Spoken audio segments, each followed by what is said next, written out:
The world outside your window, it's still not great, but here on Post Show Recaps, everything is super. It is your one-stop shop for all things superheroic, presently focused on the Marvel Cinematic Universe, and presently focused on, drumroll please, Survivor, Avengers at Civil War. It is our second round of Survivor simulated shenanigans here for the MCU. Of course, I'm Josh Wigler, joined here by my everything is super, typically ally, but maybe adversary this week, Kevin Mahadeo. Kevin, you ready to do this thing? You're not going to be the first one out this time? Well, I wasn't the first one out last time, but You're severely worried. You were close. I'm going to be, yeah. I think I was like third. I think I'm worried I'm going to be first one out. Let's aim for dateable. We're aiming for dateable.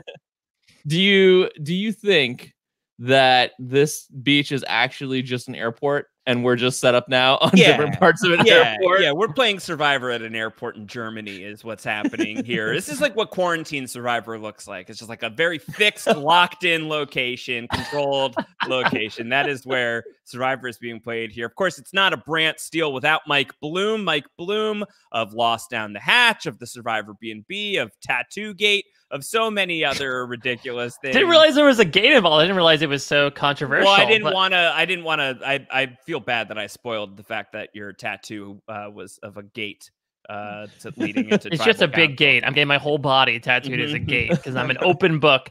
I'm happy to be here. To quote one of our competitors, as you can see, BrantSteele is not dead. It is back. It is alive and well, and we are here to sort of like commemorate phase 2, though I would say that not all participants in phase 2 will be represented in this. But come on, the events of Civil War, if ever a division in the MCU, brewed us an idea for a Survivor season, it's got to be this. This is low-hanging fruit. This is Captain America Civil War. You could imagine the world where Marvel Studios president, the main man behind the MCU, Kevin Feige, was like, all right, we got to do Captain America Civil War so that the Everything is Super podcast can do a Survivor simulation someday. Like, this feels like this was made for Survivor Marvel Cinematic Universe. Like, if there's the one that you're going to do, it's going to be Captain America Civil War. So we are going to do it here. We're going to do Avengers at Civil War. The tribe breakdown ends up being really, really elegant as a result for the most part. In the movie, as Kevin and I just discussed in the most recent episode of Everything is Super, it's 6v6. It's Ant-Man, it's Falcon, Hawkeye, Scarlet Witch, and Winter Soldier falling in behind Captain America. And then on the other tribe, Iron Man is leading the way with Black Widow, with Vision, with the Black Panther, with War Machine. Who else is in there? Spider-Man. We get Spider-Man in the house officially. So it's a very clean 6v6. We cannot just do a Survivor season of 12 players. So we had to think a little bit outside the box in order to fill out the cast, which actually ended up being really easy to do. Kevin, we were able to do this during our Captain America Civil War podcast. It was pretty clear that Sharon Carter helps out Captain America in Captain America Civil War. In more ways than one. She would be on the Captain America tribe pretty easily.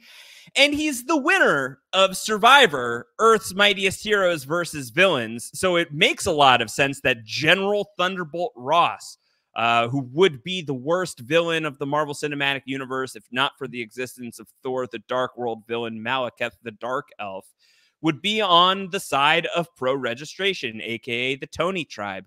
So there we have it, up to 7 versus 7. How do we get it to at least 8 versus 8, a clean 16, the sweet 16, the sweetest of numbers in as far as Survivor goes? I feel like are we all on board with that? Do we like the 16-person season? As long as you're ending with 2, I don't care how many you start with, to be completely honest. Kevin, you have strong feelings on the matter, whether you like 20, 18, 16 players on a season? I mean, I feel like 16 is a good number, right? Like 16 is a pretty sweet spot, as you said. 18 is not bad. 20 sometimes is a little bit unwieldy for me in Survivor seasons, I will say. Like, not that I dislike it. I like all Survivor pretty much. Yeah. There's like maybe a season in there that I'm just like, bleh. But yeah, I think 16 is good and lean, especially for something like this, right? Like, I think something for Civil War, where it's the Marvel superheroes and everything, we don't want to also overload it, and we don't want to just add characters just to add characters as well. I think this is completely reasonable for this matchup based on what we're doing. Listen, this is pure science here is what this is, okay? It's very factual, and that's the thing. So we got a little bit of feedback of like, you can't do this without Thor. You can't do this without Hulk. They weren't in Civil War, but they would have been on this side or that side. No, we got them in for Survivor Sakar coming up in a few weeks, right? Those dudes are in space. Maybe we can stop down and do an intergalactic version of the Marvel Cinematic Universe, Survivor, the MCU in space. I don't know what we want to call it, Guardians of Immunity. I don't know. But like, maybe there's something to do there because the Guardians of the Galaxy are not involved here. Thor and Hulk are indeed in space, and we could speculate as to which sides they are taking, whether they would be Team Cap or Team Iron Man, but we just don't know. This is pure science. We know where everybody starts. We know where everybody stands. The Captain America tribe is very clean. The Iron Man tribe is very clean, but still it would have been 7 versus 7 if we had left it where we had left it. So just to add to the mix, returning from Survivor Earth's Mightiest Heroes versus Villains, they were participants in our last MCU Everything is Super Survivor simulation. Kevin Mahadeo is returning to the Survivor arena, and Iron Man 2 kid, who stands revealed as Josh Wigler, is stepping into the arena. He's been unmasked. He's been unmasked, even though he's still wearing his Iron Man action figure mask. So let me ask. Now sorry, go ahead. Well, I was gonna say I want to ask Josh because obviously we got to see firsthand Kevin's anxiety as he underwent being part of a simulated Survivor season, and I don't think, from what I remember, that you've ever been a part of one of these BrantSteeles before as a participant. What feelings are you gauging as you walk into this now, knowing you are one of 16 people vying for the top prize here? So here's the thing. Kevin, when we spoke about Captain America Civil War, you and I were basically lockstep about everything, which was so nice for a film that is about a very contentious issue amongst the Avengers. Where we diverged a little bit was where we would side. And I walked into my viewing of Civil War expecting to very cleanly be on Captain America's side. Chris Evans is Captain America, my favorite hero in the Marvel Cinematic Universe. And I think you walked into Captain America Civil War, Kevin, also expecting to be very cleanly Captain America's side. Chris Evans is Captain America, your favorite superhero in the Marvel Cinematic Universe. And we both walked away, maybe me feeling it slightly more than you, but you feeling it as well. We talked about this of, man, for the first time in considering this movie in at least a while, like I'm at least willing to consider that Iron Man has a point here. That there may be some merit to what Iron Man is stating here.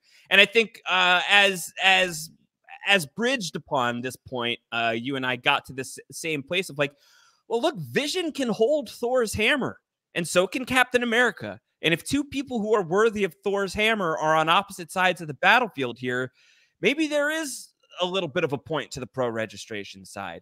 But I don't think either of us necessarily felt great about that. I don't think either of us felt like very cleanly falling in like I would go follow Tony Stark to the grave here.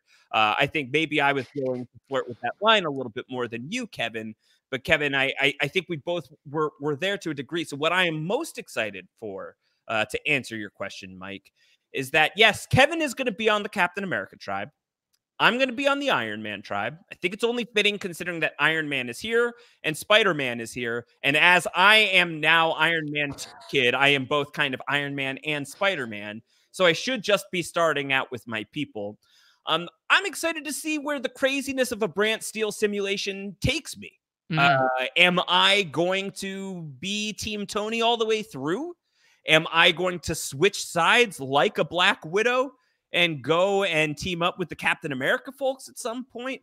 Or am I just going to get voted out first? And none of this is going to matter. And so by default, I ended up on Tony Stark's side. But the stakes for me are that I am going to let this BrantSteele simulation decide once and for all whose side I am on as it pertains to the Marvel Cinematic Universe's Civil War. Wow. So this is like permanently branded who you're siding with in probably one of the biggest conflicts in MCU history. Yeah. And, you know, Kevin is but one of many returning players, but I have to imagine a bit of unfinished business here. You were able to escape being the first one out. Did it make it too far? You ended up getting voted out in episode 3, but still, like, this is a bar you want to hop over and hopefully, make the merge at least, if not outright beat some of these titans of the MCU to take the prize.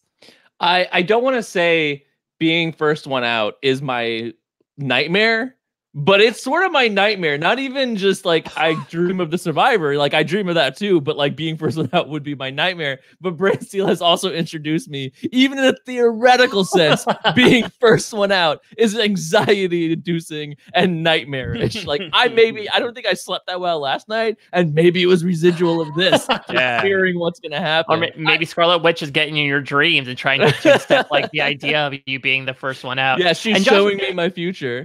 Josh mentions a mechanic that I do want to bring up here because we are using the Survivor Token Sheens model, and there was a mechanic utilized in Survivor Token Sheens which did not manifest in the IRL version, but does manifest here in the BrantSteele version, which is obviously in the pre-merge. 2 people, 1 from each tribe, are going to be sent to Exile Island. I guess we could call it Sokovia here. Because they're going to the boardroom to see if they can't like hammer this out as adults. Yeah, because can we not figure out the Sokovia Accords? Yeah, because Sokovia is basically desecrated, deserted remains anyway at this point. But they have the option to mutiny over to the other tribe. And again, this is an offer that was not taken in Survivor Token Sheens, the outright season.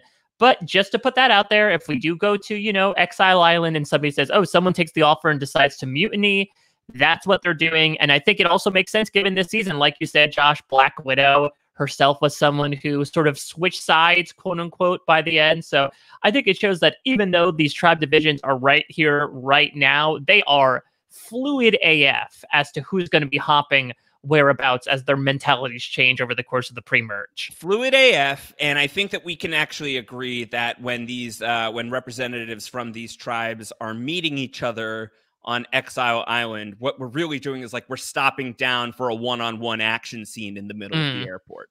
And is the battle so convincing that one of the combatants is like, man, you're fighting real well. I just want to fight with you all the time. Let's go team up together. So opportunities for superhero team ups here. This is a 16-player season, but it's Survivor Token Sheens, the most recent, the final 16-player season of Survivor in reality. But it is of a modern-ish era, so their immunity idols are in play. There is this potential tribe swapping mechanic that is in play. But this, I think, will be a nice little blend of old school and new school potentially, which I think we'll want because we're really testing out who is right and who is wrong. I think whoever wins this isn't just winning for themselves, but they are winning for either pro-registration or anti-registration. I think not only am I going to walk away from this Survivor simulation being able to, like, when I get into arguments with my friends in the future of like, so who was right in Captain America Civil War, Captain America or Iron Man? I'll be able to say, well, Iron Man was right because I was on Iron Man's tribe and loyal to Iron Man all the way through Survivor, Avengers, and Civil War. When I was put through a Survivor simulation, and at that point, they're already gone. You've already lost the friends when you mentioned that. But not only that, but like, let's say Scarlet Witch wins and she is a Captain America loyalist all the way through to the end. Then anti-registration wins the day. I have to say though, Josh, what I am most hopeful for, and again, in the world of Survivor, chaos ensues and you never know. But I really, really just want us to end up in a merge because I want to know what our fake real Survivor in action is going to be. Yeah, we might not get that far. There's a high chance it won't happen. Yeah, then just to be clear, I did not change any relationships or just anything. So anything that does happen, completely randomized by BrantSteele. So you two could absolutely abhor one another, or you could be the partnership that this season needs. So we'll see whether you become like a Steven and JT or a Tyson and Sierra. I'm really pumped up for this. I think that this is going to be a load of fun. If you are just listening to the podcast, That's totally a valid option. You can also watch along with the podcast. We are going to post the video version of this simulation in our show notes.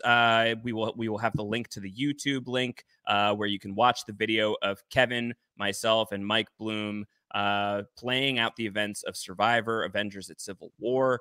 We will also provide the link to the BrantSteele itself if you want to run the simulation yourself. So you've got visual aids at your disposal. One of the things that I really like about the fact that we're doing a 16-player season, I will add, is that there's room for this to be one of the shorter BrantSteeles.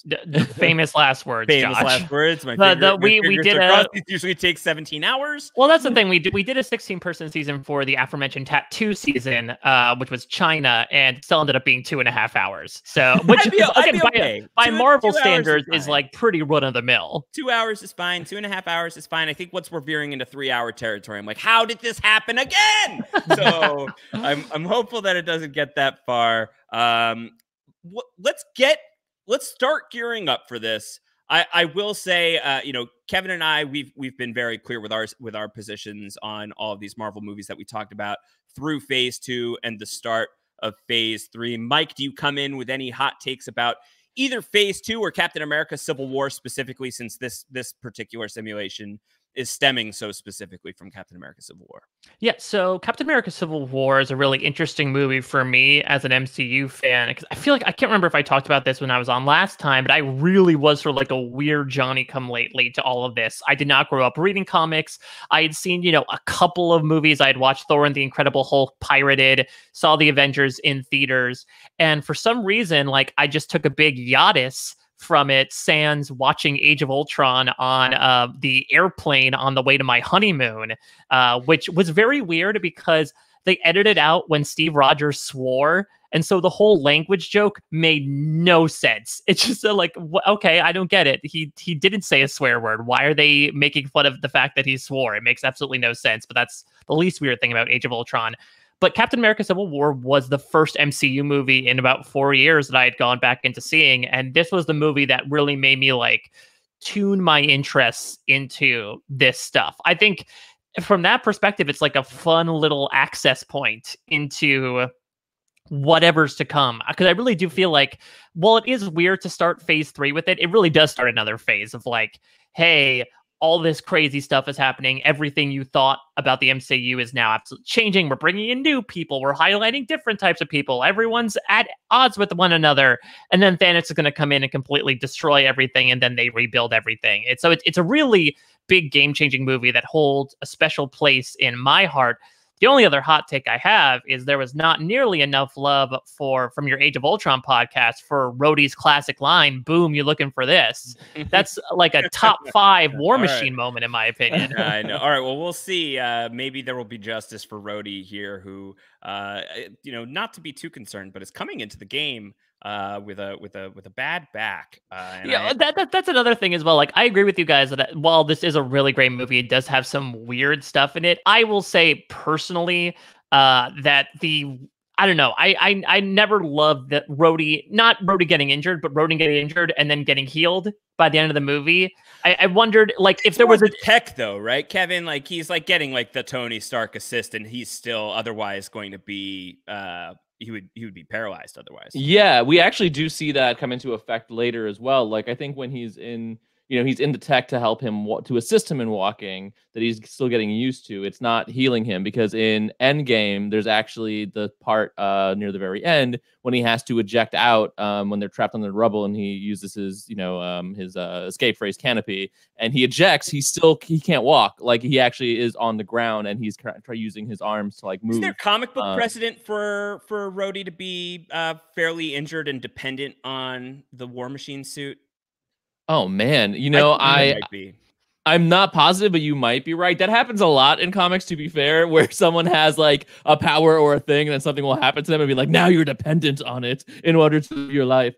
So it is a bit of a trope, but I like how it played out, honestly, here versus comics can get very weird, because it's oh, they're injured now, they're not injured, and this person that, was injured and healed, and then that person won't be. It's very odd in comics. The thing was, and I love that you brought up the Endgame thing, but to me, this sort of felt like what you're describing with the comics of like he got injured and now he can use the tech to walk again. I do wonder, had there been an Iron Man 4 in phase 3, that would have been an opportunity, because unfortunately Rhodey is one of those people who like is so intrinsically tied into Iron Man at the moment that you're really not going to get any highlights from him without Tony Stark. So again, we don't know what Marvel looks like without Tony Stark, but I think it's an interesting opportunity to look at his character. And I felt a little bummed that they didn't concentrate on maybe dealing with that trauma. But like you said, maybe it's just, for lack of a better term, a step in that direction to eventually encroach the subject. All right. Well, let's get into this. And just to set it once more, these are the tribes, two sides. Anti-registration, the Cap tribe. It's Ant-Man, Captain America, Falcon, Hawkeye, Kevin Mahadeo, Scarlet Witch, Sharon Carter, and the Winter Soldier. Pro-registration, the Tony tribe. It's Black Panther, Black Widow, Iron Man, Josh Wigler, a.k.a. Iron Man 2 kid, Spider-Man, a.k.a. former Iron Man 2 kid, the winner of Survivor Earth's Mightiest Heroes versus Villains, General Thaddeus Ross, Vision, and War Machine. You guys ready to embark? I'm ready to do this. Well, because Survivor Tokenshiens, as we remember, starts with a little bit of a twist where they are asked to vote somebody out of their tribe based on first impressions. And I think this has already proved the success of the formula, considering that the Cap tribe has made a certain selection here. Right. Wow. So there are votes to be made based on first impressions alone. Who is the biggest liability in the tribe? Back in Survivor Tokenshiens, I believe it was Sierra Reed and Sandy Bergen who were selected in these roles. And Sandy Bergen had the very famous phrase, "I'm pissed," when she got selected as the biggest liability based on first impressions alone. I have a feeling that one of the podcasters on the line may be feeling the same way, because the Captain America tribe, based on first impressions alone, have selected Kevin Mahadeo as the biggest liability. Kevin, your thoughts? Yeah, I'm pissed, Josh. Unbelievable.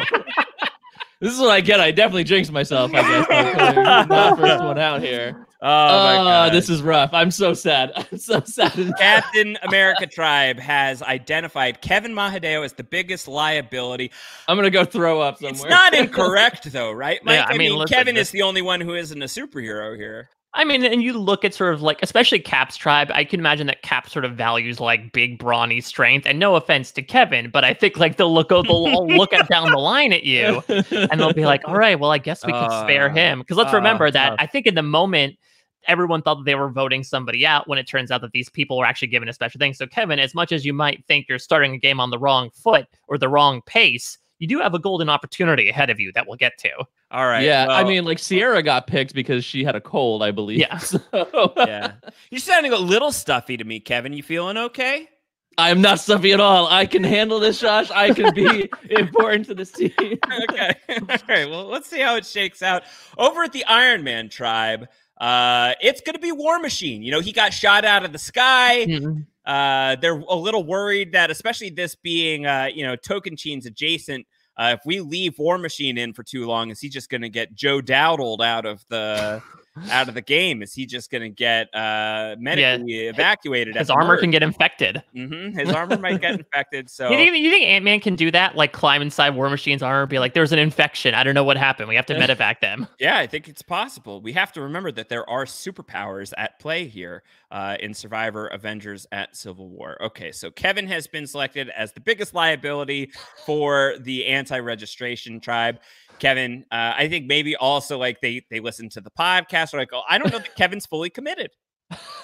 Man, they're like, yeah, this is wishy-washy. I feel like his entire allegiance is just dependent on who likes him as a person. And maybe Tony Stark is doing some next level thinking of like, all right, well, Rhodey is my guy. He's my number one ride or die here. If I can shore up a majority to vote for War Machine as the biggest liability, maybe he's going to get to camp and he's going to be able to find us an idol that will be useful. Yeah, Tony Stark and David Sampson, really similar thinking styles. Yeah, so they're going to be airlifted back to their camps. Does War Machine airlift himself? Yeah, or does he lift Kevin? War Machine suits up, flies off to camp. Kevin, very embarrassingly, needs to be picked up via helicopter. Yeah, I have to get into the helicopter, fly off, look at everyone. As I turn around, I do the 2 fingers, just go full Nixon. Actually, the fun thing is, so Kevin, you got into the helicopter and you Cap realized that you forgot your bag, so he's actually going to grab onto the helicopter and pull it down. Pull you down, hand you your bag, and then the helicopter goes off up into the air. All right, so at camp, War Machine and Kevin, they're going to have 2 options. They can look for an idol that gives them immunity at their first vote, or they can get a head start on their shelter. What are they going to pick? Kevin, what would your instinct be normally if you had your brother? I love that Kevin is already in like the driver's seat. Kevin, what would you do? I definitely would be looking for an idol at this particular moment. I think that would be my go-to move here. So yeah, but you got to find it based on paces, right? And how do you measure a pace? Are we talking a Captain America pace, which is pretty big strides considering his super soldier runs? Are we talking a Hulk pace, which would be like a football field between each footstep potentially? So what's a pace?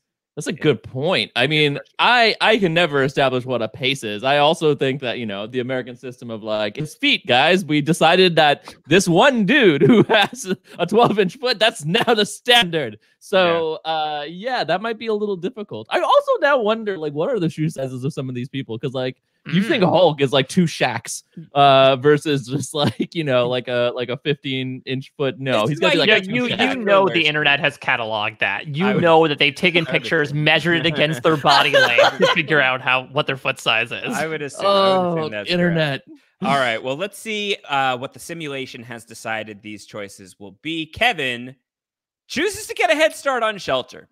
So he's gonna go. He's gonna start working. I think that makes sense though, because I think Kevin, you are the type of person like, well, if they don't value me, like an idol can only get me so far. You only went to your second 2 tribal councils in your season, so you're like, I want to play the long game here. Let me work on the shelter. Kind of runs counter to what Kevin said he would do in real life, though. No. Yeah, but that's what I say, right? Like I think. I'd like to believe I'd go out there and be like, I want to find an idol, but I'm no Russell Hantz, so I'm probably gonna have to end up trying to start the shelter would probably be and then they'll show up and be like, oh, that's so sad. Look at him try. And then feel bad for me. He collected 5 pieces of wood. And now it's going to be up to the Avengers to work on their shelter. Meanwhile, War Machine is going to choose to also get a head start on the shelter, which is, fairly easy. I think that the Iron Man shelter, I like their shot at having a pretty good shelter right out of the gate here.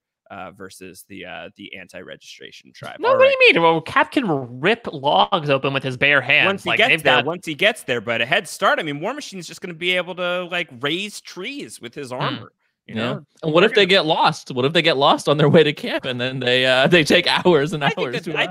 I think that that's not going to be too much of a concern here. I am a little concerned about who's going to rip their pants on the way to the tribe, Stephen Fishback style. But again, mercifully, the Hulk is not here. All right, let's see what the tribe alliances look like. Over at the Captain America tribe, there is an alliance forming between Ant-Man, Sharon Carter, and the Winter Soldier. It's a 7-strength alliance.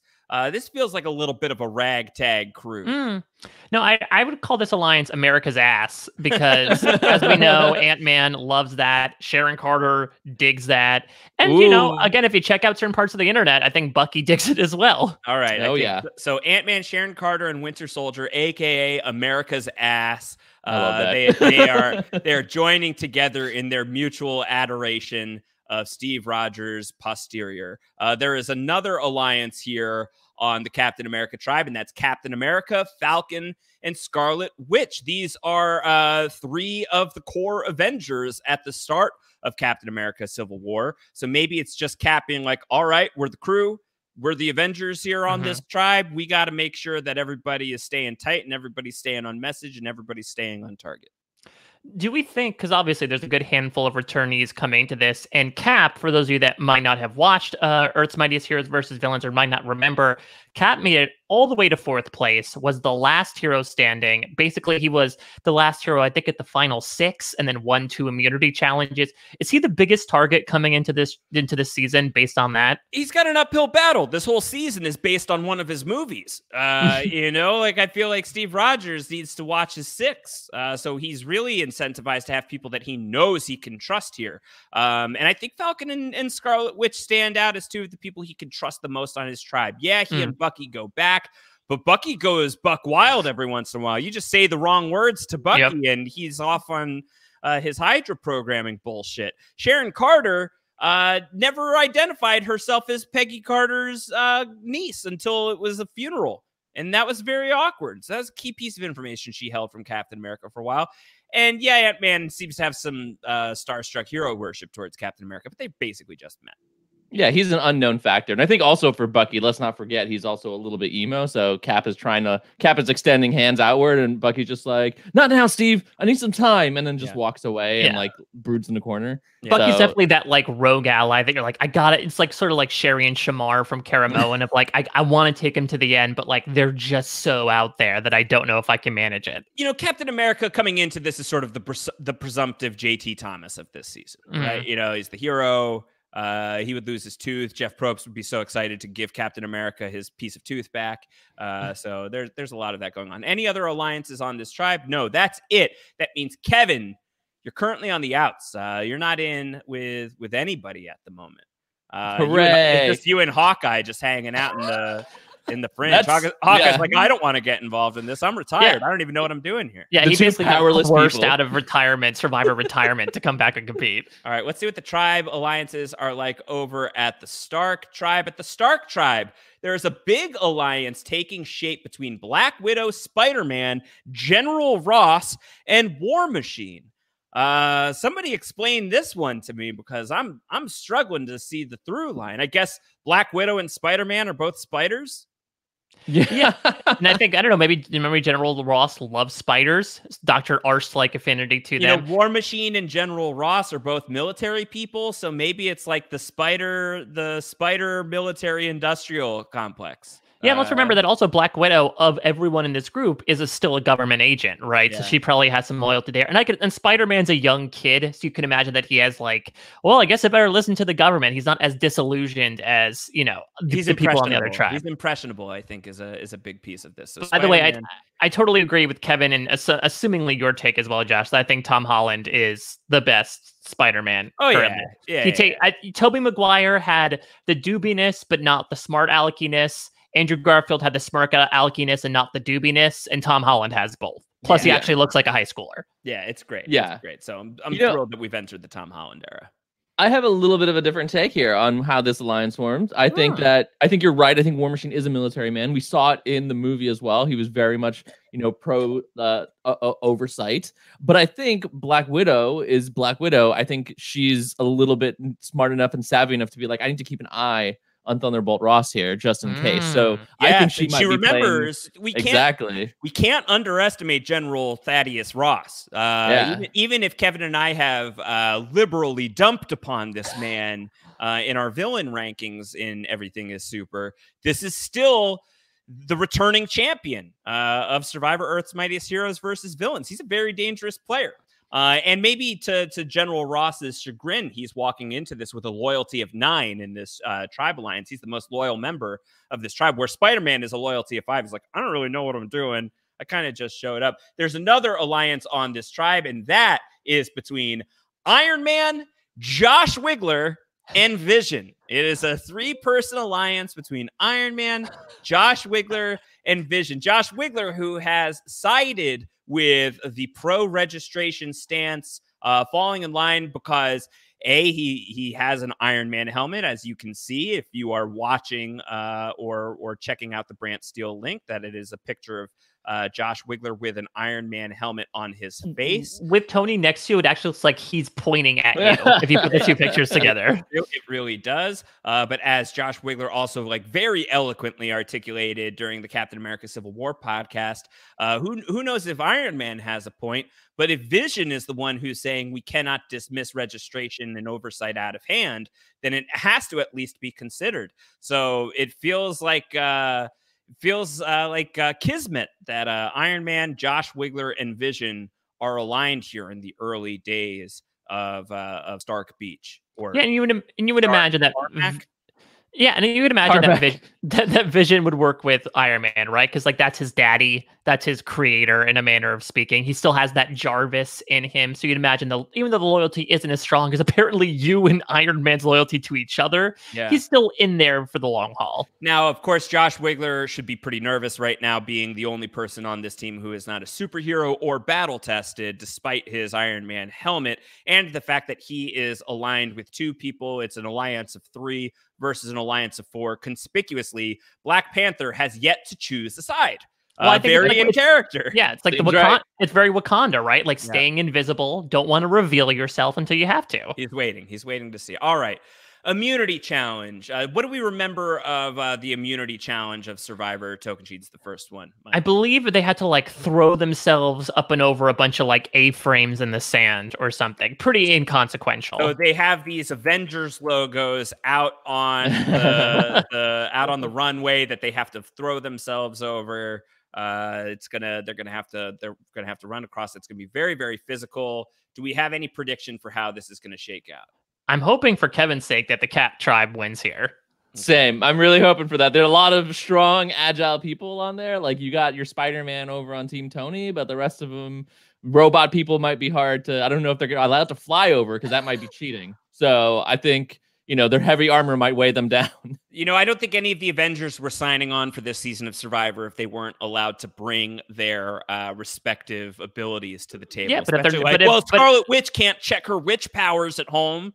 So the suits have to bring their suits. But if they're nothing without the suit, then they shouldn't have it. That's a good point, Mike. That's a good point. All right, let's see who's going to be the winner of the first immunity challenge of the season. It is going to be the Iron Man tribe. Pro registration is the way of the future here, based on this first challenge. The Stark crew rocking it. That means Captain America, you and your tribe, you're going to tribal council first, and this could be very bad news for Kevin Mahadeo. Indeed. Kevin, are you nervous? Oh, of course I am. I'm just sick to my stomach right now. This is literally my nightmares coming true. I'm watching it happen. I'm going to be so sad. To be fair, it could be Hawkeye. It could be Hawkeye. Yeah, but we've been waiting for Hawkeye to die for so long, and it just hasn't happened. That Hawkeye's probably going to win this thing. All right, so the Tony tribe wins immunity. They also win Flint. I feel like Vision could start a fire just using the Mind Stone, right? Yeah, but I think maybe he was like, we got to do this honestly. All right, so let's go to the tribe events. Let's see what's going on over at Captain America tribe. The idol remains hidden. No one has found it, but there's been a bond between Ant-Man and Falcon. What's up, that tracks. We haven't talked in a little while. Yeah, they're just like, hey, remember when we had that thing? You know what? That was fun, right? Like, you were annoying at the time, but in retrospect, that was a bit of a break in the rigmarole of training at the new Avengers facility. Yeah, so Ant-Man and the Falcon, they are bonding a lot. Their bond is growing, much like Ant-Man grows into Giant Man. So that's the big to-do over at the Cap tribe, which again could be very bad news for Kevin, considering these are two people who are part of big alliances here on the Captain America tribe. And maybe they could be talking about let's just make this one easy and take out either Kevin or Hawkeye. Yeah, I mean, it's the easy shot to take, and Hawkeye knows all about taking the shots, so maybe he might be able to turn the tribe against me. Meanwhile, over at the Tony tribe, no one has found the idol. There's no idol found, and the tribe alliance, they're basically hanging tight. The Spider Military Industrial Complex is just hanging tight. With an even loyalty across the board. It's a medium strength alliance. Looks like a little bit of a downgrade. I could imagine that maybe a bit of Kevin's theory about Black Widow wanting to keep her enemies closer might have permeated, and so they're all sort of warily eyeing each other despite being half the tribe. I think they're starting to see greener pastures. Well, maybe they're considering, Tony Stark is going around trying to make this pitch to the tribe of Iron Man sharpens Iron Man, and to see if that is going to hold. So maybe he is still working on putting something together. All right. First tribal council of Survivor Avengers at Civil War. We're going to tribal council. The first one out will either be Ant-Man, Captain America, Falcon, Hawkeye, Kevin Mahadeo, Scarlet Witch, Sharon Carter, or the Winter Soldier. Do we have any predictions for how this is going to go? Oh, I have one. So we spare the suspense. Yeah, let's get into this. I'm very excited. I'm not. Okay. Castaways all go up and vote. Jeff Probst. Is it Jeff Probst who's hosting this? I feel like it should either be like Stan Lee as the Watcher or like a Skrull version of Jeff Probst. Yeah. Oh, well, Jeff Probst has a perfect chin to be Skrull-ified. Yeah, he's got the Ben Mendelsohn look. Yeah, I think that could be good. All right, the Castaways all vote. I'll read the votes. The first vote, Sharon Carter. Okay. That's my throwaway vote to be like, I don't know, Sharon. First vote goes to Sharon Carter. Second vote, Sharon Carter. 2 votes against Sharon Carter. Someone voted with you, Kevin. Oh my God. Perhaps that's Kevin and Hawkeye. And if Hawkeye is on board, Hawkeye never misses. So this could be good. Third vote, Scarlet Witch. Kevin, it might not be you. Oh my God. Well, there's still a lot of other votes left, guys. Fourth vote, Sharon Carter. It's not going to be you, Kevin. So it's looking likely that it's going to be Sharon. It's 3 votes Sharon, God. 1 vote Scarlet Witch. The 5th vote goes to Scarlet Witch. Ooh. Wow. 3 votes Sharon, 2 votes Wanda. 6th vote, Wanda, the Scarlet Witch. We're at my gosh. 3 right now between Sharon Carter and the Scarlet Witch. 7th vote, the Scarlet Witch. This will either be a tie. We could get a tie here in the very first vote. This will either be a tie or the first one out of Survivor, Avengers at Civil War will be Wanda. 8th and final vote. And the first person voted out of Survivor, Avengers at Civil War is Scarlet Witch. You know, Josh, was she cursing that her name was Wanda? She had to be first boot on a Survivor season. You know, the wand off this season will be lit, so there's that. No, I think it's that at this first immunity challenge, they were looking really good, and then somebody was about to put the final puzzle piece down, and Scarlet Witch saw that it was tilting over, and she tried to protect the balance, and then she just scattered the puzzle pieces everywhere.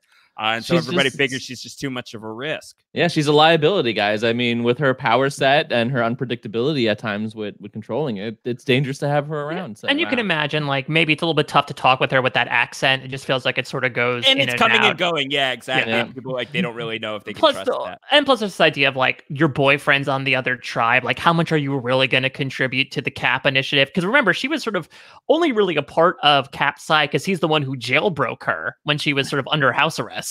Right. Yep. That's really the main thing. Scarlet. No, the main thing is that it wasn't me, Josh. You got nary a vote going. Okay. The first tribal council that Kevin Mahadeo has ever been to, where he has not received a vote. It is spectacular. He escaped scot-free. Let's see how everybody Scott voted. Lang-free. Scott Lang voted for Scarlet Witch. Captain America voted for Sharon Carter. Wow. I guess he's really angry. But yeah, it seemed like that, you know, Cap's alliance of him, Falcon. This is a really fun story, though, right? Cap comes in as sort of like the Boston Rob, like the guy with the most experience. And the rest of the tribe says, like, no, we're not following your directions here. Like, we may be working with you, but we're not working for you. And so they all join together, blindsides his alliance, gets rid of Scarlet Witch. I'm a little surprised you don't go for Falcon here, just because Falcon would be, I'd say, Cap's right-hand man, but still a big blow for Cap and Falcon here. A little bit concerned about Scarlet Witch and the challenges. I think also concerned about her potential manipulative prowess, considering she can make you see things that aren't real. I think that these are elements in play as for why they targeted Scarlet Witch so early on. I think this tracks to the Captain America Civil War narrative. Right, Kevin, that, you know, Scarlet Witch is really sort of like the inciting incident player, the speedball of the movie version of Captain America Civil War. That's her brother. He's known as Penance now, Josh. Yeah, that's right. He is dark and he is pain. Emotional. He is pain. So I think all of that makes sense. If we're looking at Captain America as the Boston Rob, do we want to be calling him Brooklyn Steve? Oh no! Brooklyn I don't like Steve. that. Yeah. Rogers, tell me. All right, let's keep going to the next episode. Scarlet Witch. Any final words for Scarlet Witch? We've got a lot more Scarlet Witch to consider in the future of the MCU, Kevin. With WandaVision coming out at some point in the future, we hope. But certainly she is going to remain an active participant in the MCU with Infinity War. Mostly Infinity War really is the next place we're going to see her in a really big way.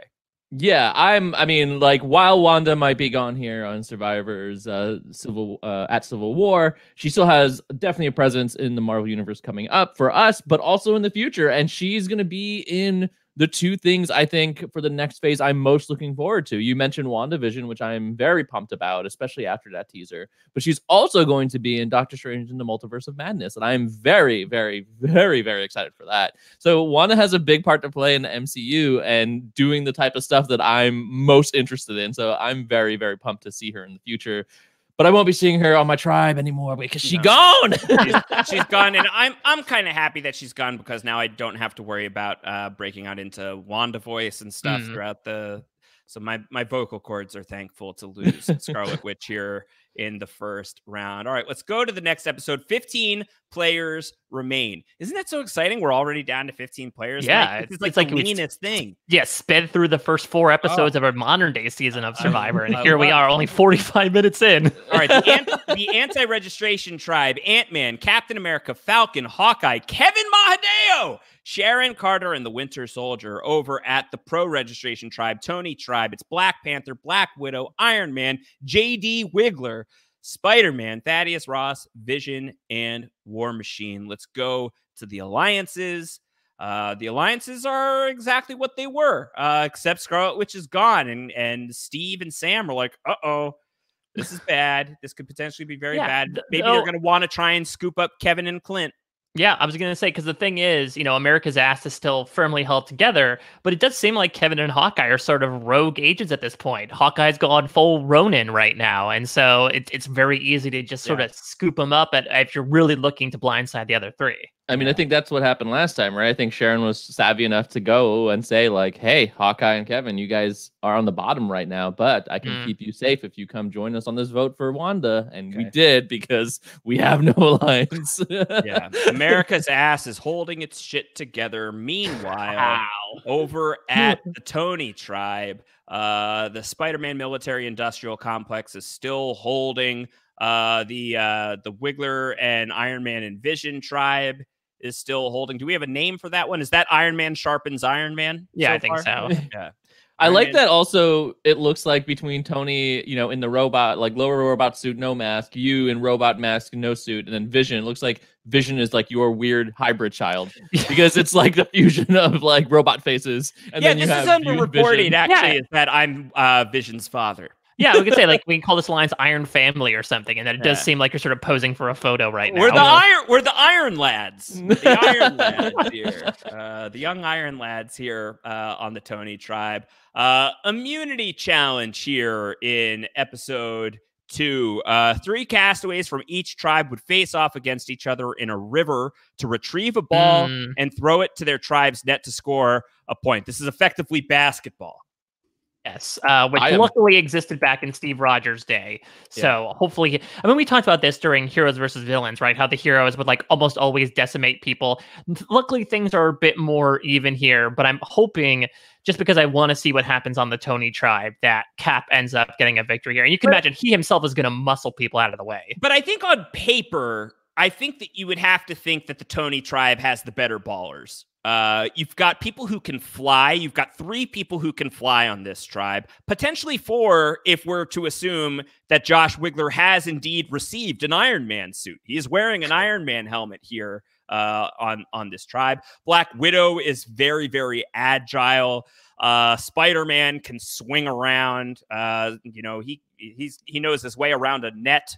Really, General Ross is kind of geriatric, so he's probably useless. He's probably going to sit out, right? You'd imagine that he sort of becomes like the requisite old guy who gets sat out. Yeah. Spider-Man maybe could weave a net and make a dummy hoop that people will try to score on when actually they're avoiding the ones that they should be scoring on. The Captain America tribe has Hawkeye. He never misses, so if they pass him the rock, he's gonna drain every single time. Cap himself also, you know, besides just being good at probably good at basketball, he also has the ability to like aim and hit, right? He could probably bounce the ball off of something and still make that net with the way he bounces his shield around. Yeah. So there's potential that's a good there. point. Ant-Man can grow up to giant man size and just be dunking. Yep.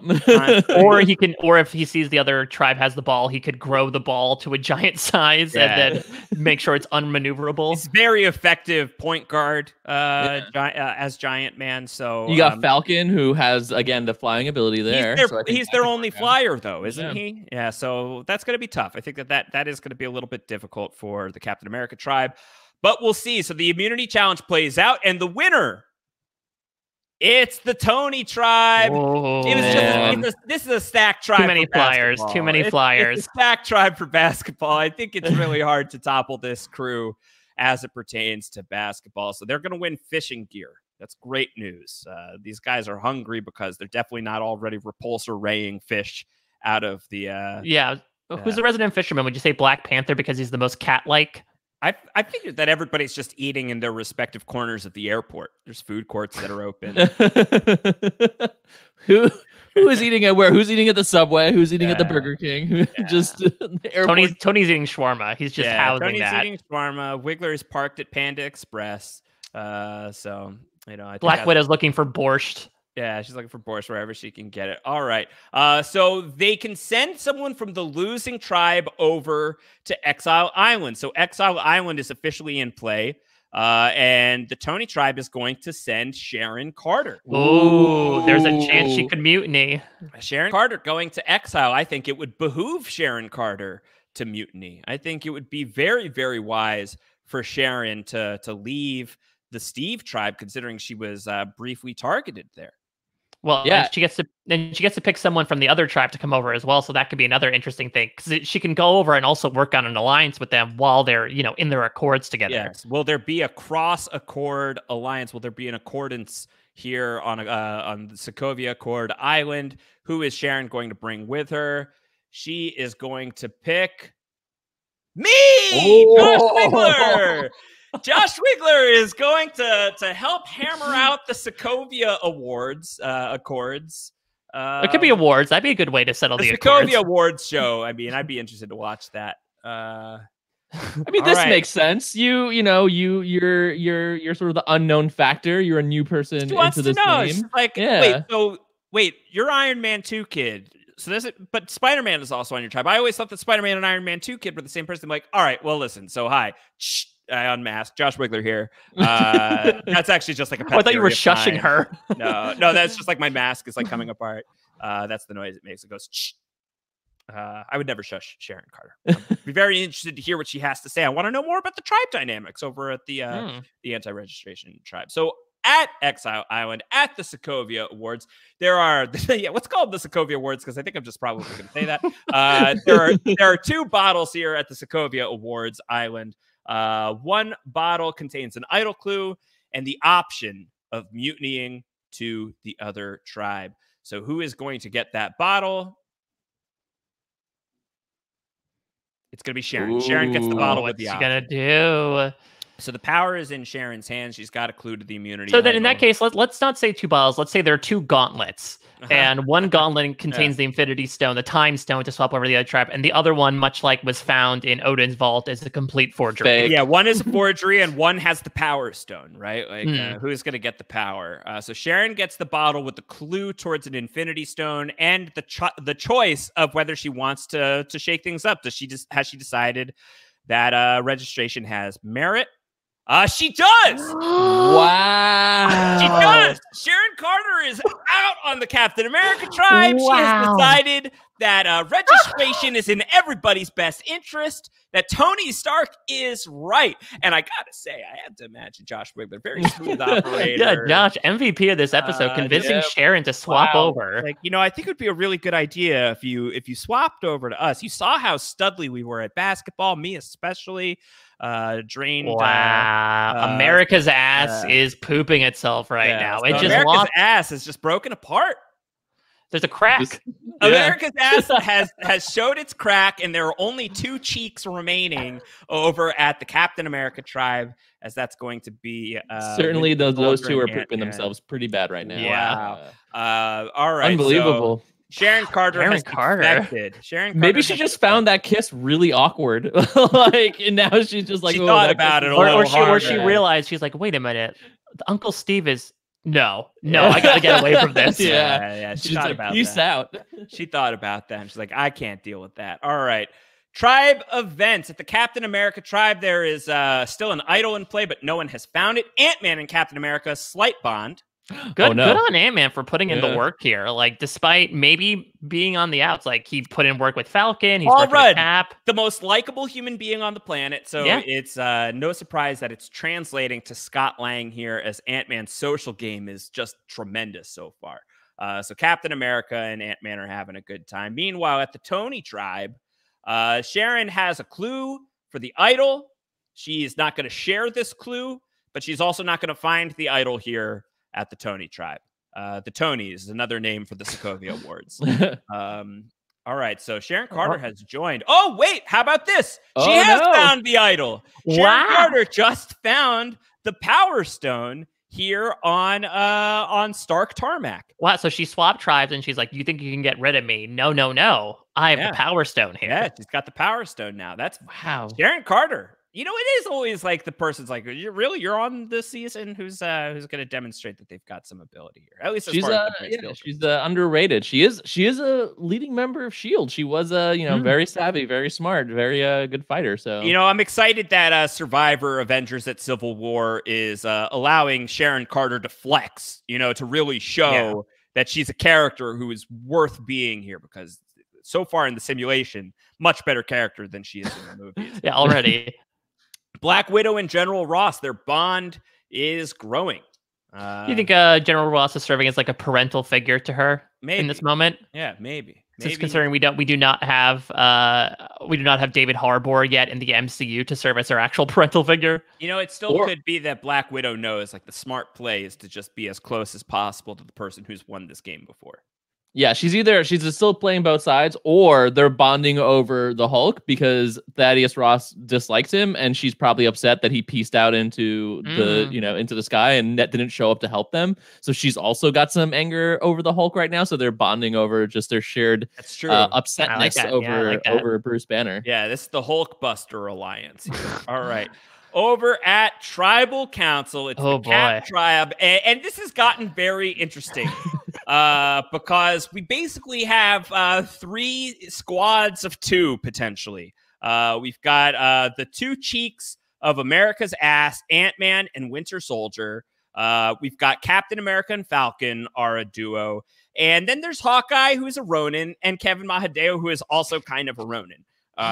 We don't know how this is going to shake out. Are Kevin and Hawkeye going to opt to work together again and join a side here? Or will the 2 alliances that are intact, will they work together to put their collective interests in the fore and take out either Kevin or Hawkeye?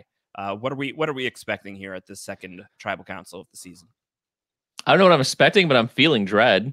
So there's that. But this is a big one for you, Kevin. If you make it past the second Tribal Council of the season, like, you will have made it through more Tribal Councils this season than your first time. So like, this is big for you no matter what. You're not out of the woods yet. That's true. I think that it depends, right? Like what was Scott Lang's play? Is he befriending Cap so he can get the 4 votes on that side and vote out Hawkeye and myself, or is it a fake out and he's just like, he also got pretty close to Falcon, so like he is tight with both of them, right? Yeah, that's true. Maybe he feels like it's either him or Bucky, and he's really selling Bucky down the river here. Yeah. It could be interesting. I guess we'll find out. We're gonna find out. There's no idol in play. The castaways are gonna vote, and the first vote, Hawkeye. Oh no. First vote goes to Hawkeye. Second vote. Oh god. Hawkeye. That's okay. 2 this votes is good. for Hawkeye. This is out of 6 votes. 2 votes for Hawkeye. Third vote, Bucky. I think Kevin. I think you're safe again. 2 votes for we don't Hawkeye. know. It could be a 3-2-1. Yeah. 2 votes for Hawkeye. 1 vote to the Winter Soldier. 4th vote the Winter Soldier. It's 2 votes Hawkeye. Oh, interesting. I think 2 you might votes be Winter right about Soldier. them, about Scott Lang trying to throw Bucky under the Bucky bus. 2 votes Hawkeye, 2 votes Winter Soldier. That's 3 votes for Hawkeye. This could be a tie. This could be 3 a votes Hawkeye. Hawkeye, 2 votes Winter Soldier, 1 vote left. 6th vote. Hawk Goes to the Winter tie. Soldier. Oh my gosh! It's a Hawk tie. It's a Hawk tie. tie. 3 votes for Hawkeye, 3 votes So, for the Winter Kevin, Soldier. you might not be safe if this Nope. goes to Infinity Yep. Stones. You know, we may be drawing Infinity Stones here, at which point it will be Ant-Man, Captain America, Falcon, and Kevin Mahadeo at risk of drawing Motley Crue. the wrong stone. Let's see. There's going to be a revote. There's a tie and a revote. Hawkeye and Winter Soldier will not vote. I'll be very intrigued to see how this breaks down after all this, because I wonder if Kevin stuck with his, fellow swing vote Hawkeye, or just said, yeah, No, screw the him. swing I don't vote's care. on my tribe. Spider-Man's over on my tribe. All right. Let's see the results of the revote. First vote on the revote goes to the Winter Soldier. Mm-hmm. Second vote on the revote goes to Hawkeye. Oh my gosh! It's 1 vote Winter Soldier, 1 vote Hawkeye. Winter Soldier. Oh my god! 2 votes Winter Soldier, 1 vote Hawkeye, 1 vote left. We're tied. Oh, no. So set in their principles that the Captain Wow. America tribe, at their second tribal council and the second tribal council of the entire season of Survivor Avengers at Civil War, are going to Infinity Stones. Oh no! This is crazy. This may be very stupid and may make me feel like Iron Man really was right in that, like, Captain America's whole, like, no compromises thing. If this blasts Cap out of the game, then That's Tony was true. 100% right. Yeah, no matter this what was happens moving forward. He's hoisting himself on his own petard with that shield. As it were. All right. The results of the rock draw. Kevin, hold your breath. Oh my god. The results of the rock draw. No. Okay, so they're safe. Each player is drawing a rock. Hawkeye and Winter Soldier are safe. Kevin Mahadeo. Kevin Mahadeo has drawn the purple rock.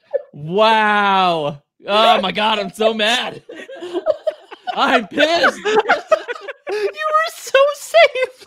Oh my gosh! Kevin, BrantSteele does not care for you, sir. Yeah, I'm out. I'm never playing again. This is Kevin.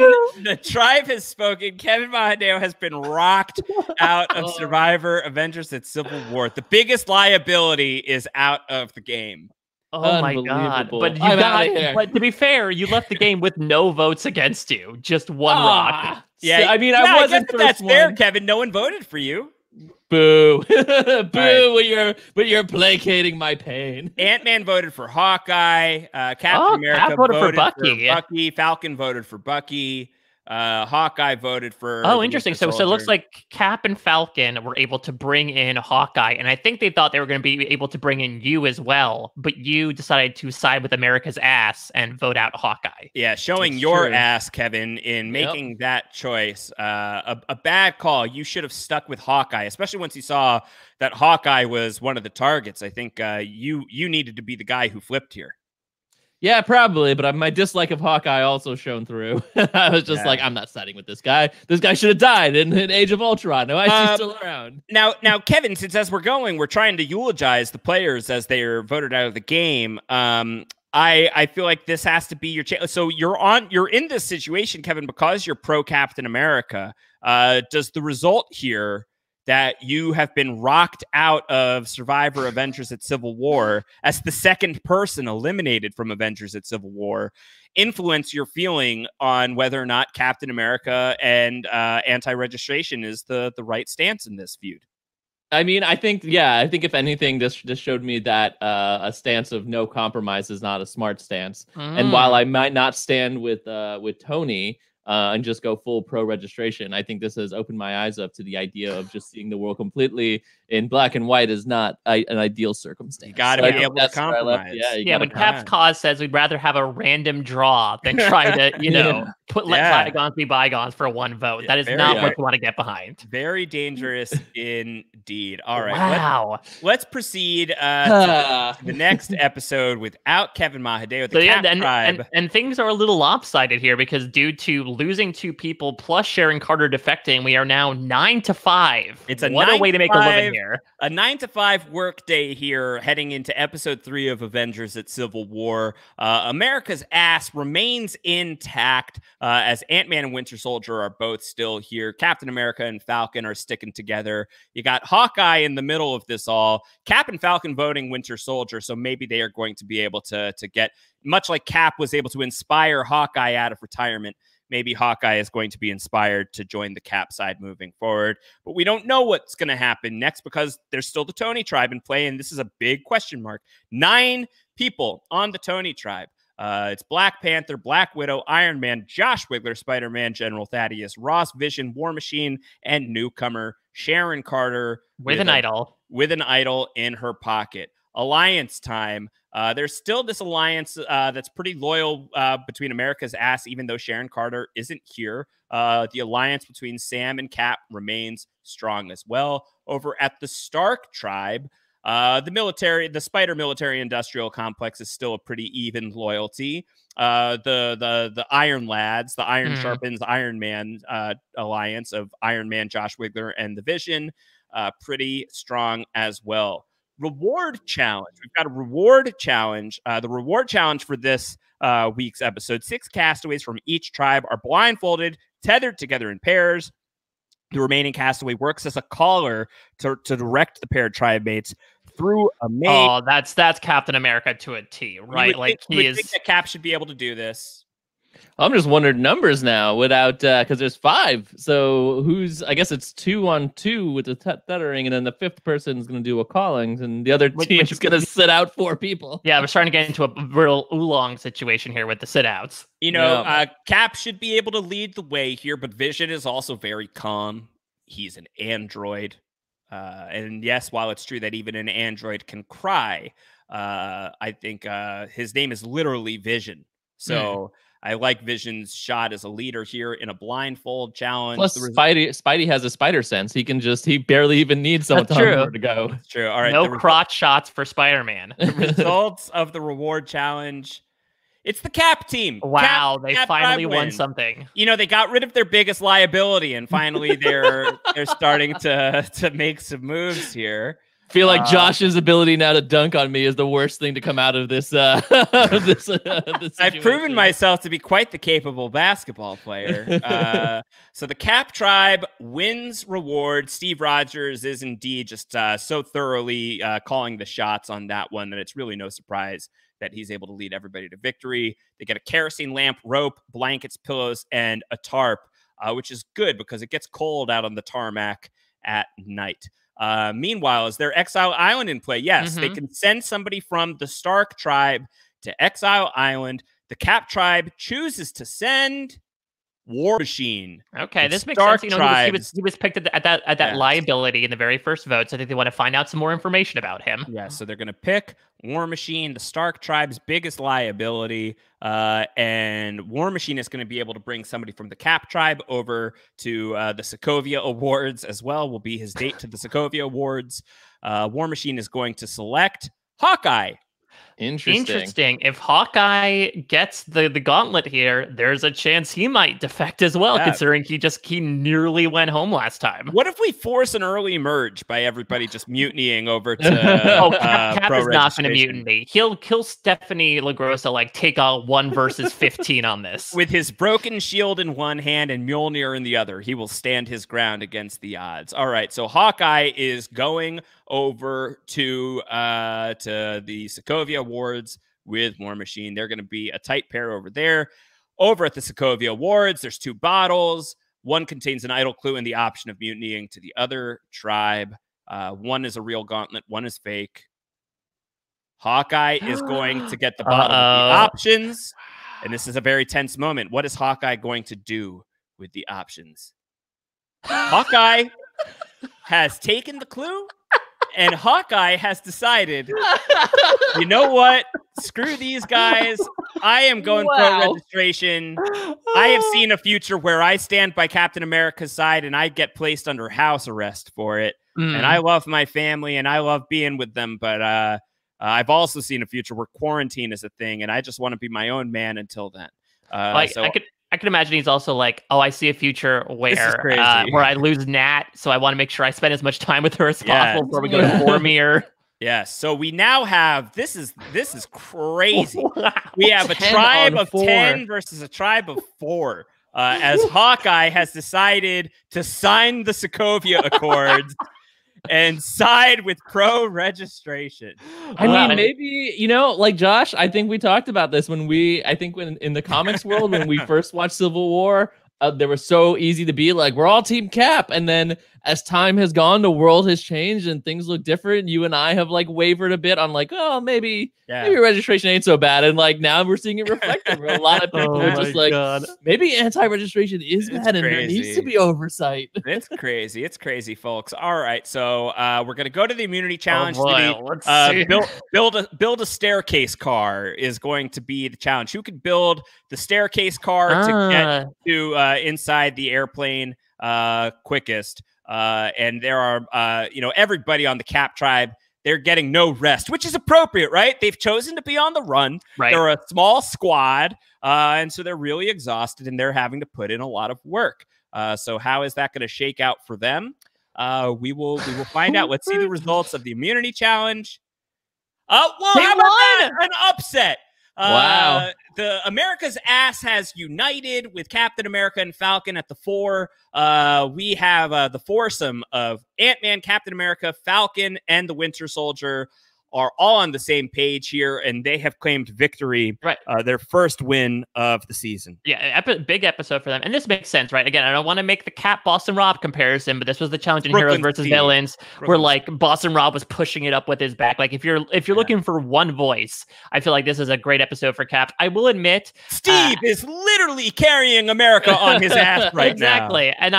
And I was intrigued to watch them go to Tribal Council again. Maybe we will. We still have 3 more episodes after this because this is a 2-2 pairing right now, and so there's a chance we could get another tie here, but who knows, maybe someone's going to defect over onto the Caps next week. But now we know 10 people, an untested tribe going to Tribal Council with 2 defectors and 1 idol. It's hard to know. All right, so over at the Cap tribe, no one has the idol. No one has found it. So America's ass is really hoping to reunite with Sharon Carter at some point, but she's just not a factor right now. Over at the Tony tribe, Sharon Carter has the idol. Hawkeye has a clue to the idol, but there's no idol and he's not sharing it, so he's playing. He's not sharing. Do you think Sharon told Hawkeye at all? Like, I can imagine Hawkeye wanting to switch for this exact reason, only to find out that there's no idol. It's hard to know. The Spider-Man military-industrial complex remains intact. Spider-Man, Black Widow, General Ross, and War Machine are still tight. No word on the strength of the Iron Man sharpens iron alliance. Let's go to Tribal Council, and it's a whole mess of people. That is a lot. Black Panther, who has been so far underspoken about in our commentary, which means like either he's doing a really good job of just like chilling out, playing the middle, waiting to make his move, or he's going to be on the outs. Hard to say. You would think that one of Hawkeye or Sharon Carter could be in a mess here, unless Sharon is going to play her idol. Who knows? I don't really have a guess as to what. War Machine remembers a liability. Oh, I know he's part of the Spider-Man Industrial Complex. He's part of that. There could be some targeting of the Iron Man sharpens Iron Man alliance. Yeah, you are only 3 out of 10. We're only 3 out of 10. It could be easy to come after one of us. I've demonstrated myself to be a very powerful player in this game, both in the basketball tournament as well as recruiting Sharon Carter to our cause. So people may think like, oh, Wigler's a threat. We should get rid of him while we can. And I would take that as a very big compliment if I was voted out right now. I mean, but according to what we're seeing, though, that Sharon Carter alliance with America's ass is still secretly possibly pretty strong. So how much did you do? Maybe somebody's getting a little too cocky and he's taken down a peg. Or maybe I'm keeping my options open and I'm considering defecting to America's ass at some point down the line. Who knows? I'm up for grabs. These people maybe don't know that. Like maybe America's ass. America's ass is up for grabs. No, Yeah. only with permission. Only with permission. All right, so Yes. let us get the results. Here is an idol going to get played. Sharon has the Tony Tribe idol. The Castaways vote. She is not going to play the let's idol. see it. That was a good decision. I'll read the votes. The first vote, Black Panther. Oh. Second vote, Black Panther. It's 2 votes for T'Challa. Third vote, General Thaddeus Ross. Oh, this makes sense. Previous winner could be Yep. getting some votes. Fourth vote, Black Panther. Okay, That's this 3 be votes unanimous Black- against Black Panther? 3 votes Black Panther, 1 vote General Ross. General Ross, 3 votes Black Panther, 2 votes for General Ross. It's 4 votes Black Panther, 2 votes for General Ross. I'll read the 7th vote. General Ross. 4-3. It's a 4-3 as it stands. 4 votes Black Panther, 3 votes General Ross. Black Panther, that's 5 votes for Black Panther. General Ross, it's a 5-4. 5 votes Black Panther, 4 votes General Could this be Ross. another tie? 1 vote left. The 10th vote goes to Black Panther. The tribe has spoken. I'm not ready to lose you. Yeah, Black same. Panther has That's a been- foolish choice to keep a former winner still in this game like this, but maybe they Yeah. thought it's an easy vote down the line. Yeah. Get rid of someone that they don't know, right? Like Black Panther has formed no alliances. He's, off on his own. He's doing his own thing. He's not helping sharing the enough camp. of Wakanda's secrets with the rest of the tribe. He's keeping that very tight. So people maybe just think that Black Panther's a little shifty here because he's not opening up about Wakanda's technological advancements. Send packing. Yeah, and I believe when they were watching back in Wakanda, when they were watching this episode back, as Black Panther was getting his torch snuffed, Shuri turned to the TV and said, "What the hell is that?" Yeah, I think that's right. Yeah, she was pretty pissed off. So that's So let's see who voted for who, because it was close. It was 6-4. All right, so Black Widow, Hawkeye, Sharon Carter, Spider-Man, General Ross, and War Machine voted for wow. This is Black interesting, Panther. Josh. It looks like the Iron Lads plus Black Panther. You guys tried to go for General Ross. I think this makes sense. You were like, listen, this guy won last time. I'm was a super there. fan. I watched the first Survivor, Earth's Mightiest Heroes versus Villains. General Ross, I know he sucks, but he won. We can't discount a winner, and he's leading a majority alliance. We got to rally together, and Black Panther saw sense. He made the choice where he's like, that makes a lot of sense. But Black Widow was able to get Hawkeye and Sharon Carter. Yeah, who would have thought on that her the two side. defectors would have been the swing votes here? I guess Yeah. because it's sort of like the Timbira tribe, right? Where like you hadn't been to tribal council yet, so things were sort of bubbling underneath the surface. And unfortunately, Black Panther ends up going out here, and the Spider-Man industrial complex lives to see another day. They're still 4 out of 9, but they got power over the swing votes this time. All right, so Black Panther, the tribe has spoken. We've got a lot still coming up with Black Panther in the very near future. Black Panther will be a huge part of both, obviously, his own film called Black Panther, as well as Avengers Infinity War, and he is going to be the first person you see when people are returning in Endgame. So very, very exciting stuff still to come with Black Panther. Kevin, we teased in our most recent podcast that there are some movies coming up that are for us 6 out of 6s, and like you'd probably even give it more points if you could. Black Panther is, just to spoil it, absolutely one of those movies. It definitely is. I mean, like, we'll see on the rewatch, but I'm certain it's going to be a 6. It's going to be a lot of 6s for me because I have expressed my love of Killmonger before. So Yeah, I was going to say there's a chance he might challenge Avoki there for your top spot villain. Yeah, he's like for sure. I think, Killmonger is going to be one of my tops for sure, and I'm really excited to delve into that movie when we get to it, and talk through a lot of things. So there's still a couple though, right? Like there's still Doctor Strange before Black. You've got Guardians 2. I think you have Ragnarok before Spider-Man. So we've got. There's some other really, really good ones. So, We've got time. But our conversation about Black Panther, sadly short-lived today, but just getting started, as we like to say here on Post Show Recaps. All right, episode 4. It's a tribe of 4 versus a tribe of 9. It's Ant-Man, Captain America, Falcon, Winter Soldier versus the field. Let's just say that. I wonder if this is going to be like a Cook Island situation where you have this 4 now. The American 4. Who have like, bonded together. And it sort of makes sense if you look at that grouping, right? Like Ant-Man, Bucky, and Falcon are all people who like kind of look up to Cap and like kind of like, like him. So it can kind of make sense that they're kind of all bonded together here in order to take down Tony. Yeah, until they defect this episode. Yeah, I think until then. I think the narrative that makes the most sense for me right now is that Cap and Falcon are trying to like talk sense into Winter Soldier. They're trying to like track him down and get him to see the light. Meanwhile, Ant-Man is just like hiding in Winter Soldier's hair, constantly whispering 9, 11, or 3, and 20, and humanity, and all of the different things that that get the Winter Soldier's code working. So I think that is what's happening with Ant-Man. Okay, over at the Stark tribe, Sharon Carter still just hanging out. Spider-Man Industrial Complex still pretty tight. Iron Man sharpens iron. We're just chilling. Yeah, despite you guys being in the minority last time, at least you weren't targeted. So it's sort of like the 3 of you were able to regroup a bit and figure out, because again, it's sort of like what we talked about after the first Cap Tribal Council. I think it's just a matter of going to those swing votes and saying like, hey, listen, we could take power right now. And you're at 9, a very operative number here in Survivor. All right, reward challenge. 2 men and 1 woman from each tribe stand on perches holding a wooden pole. This is another Cap challenge. Strength challenge, yeah. How's this working? So 2 people are going to be standing for each tribe would be my bet, right?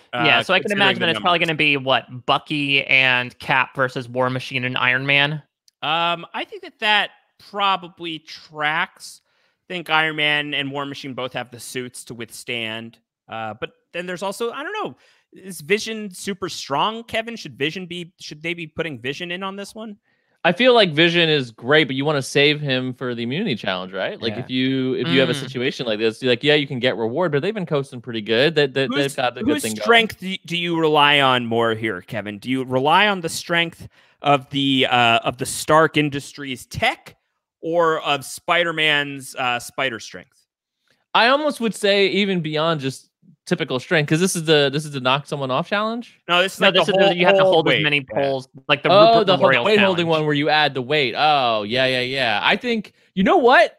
You would think Iron Man and War Machine, but Spidey's surprising. There's that famous cover, the most famous Spider-Man cover, where he's there holding the weight on himself. But to that point, too, he has a Stark Industries superhero suit. Yeah, to Kevin's point, though, I feel like you have to make up the fact that like Aunt May is in trouble or something for him to like really go into mom strength mode and be like, okay, I can hold this up. Otherwise, what's the rationale behind it? What's on the line? The winning tribe gets to send 2 castaways to the losing tribe's camp, and they can steal 2 items. So I don't know. What the stakes are.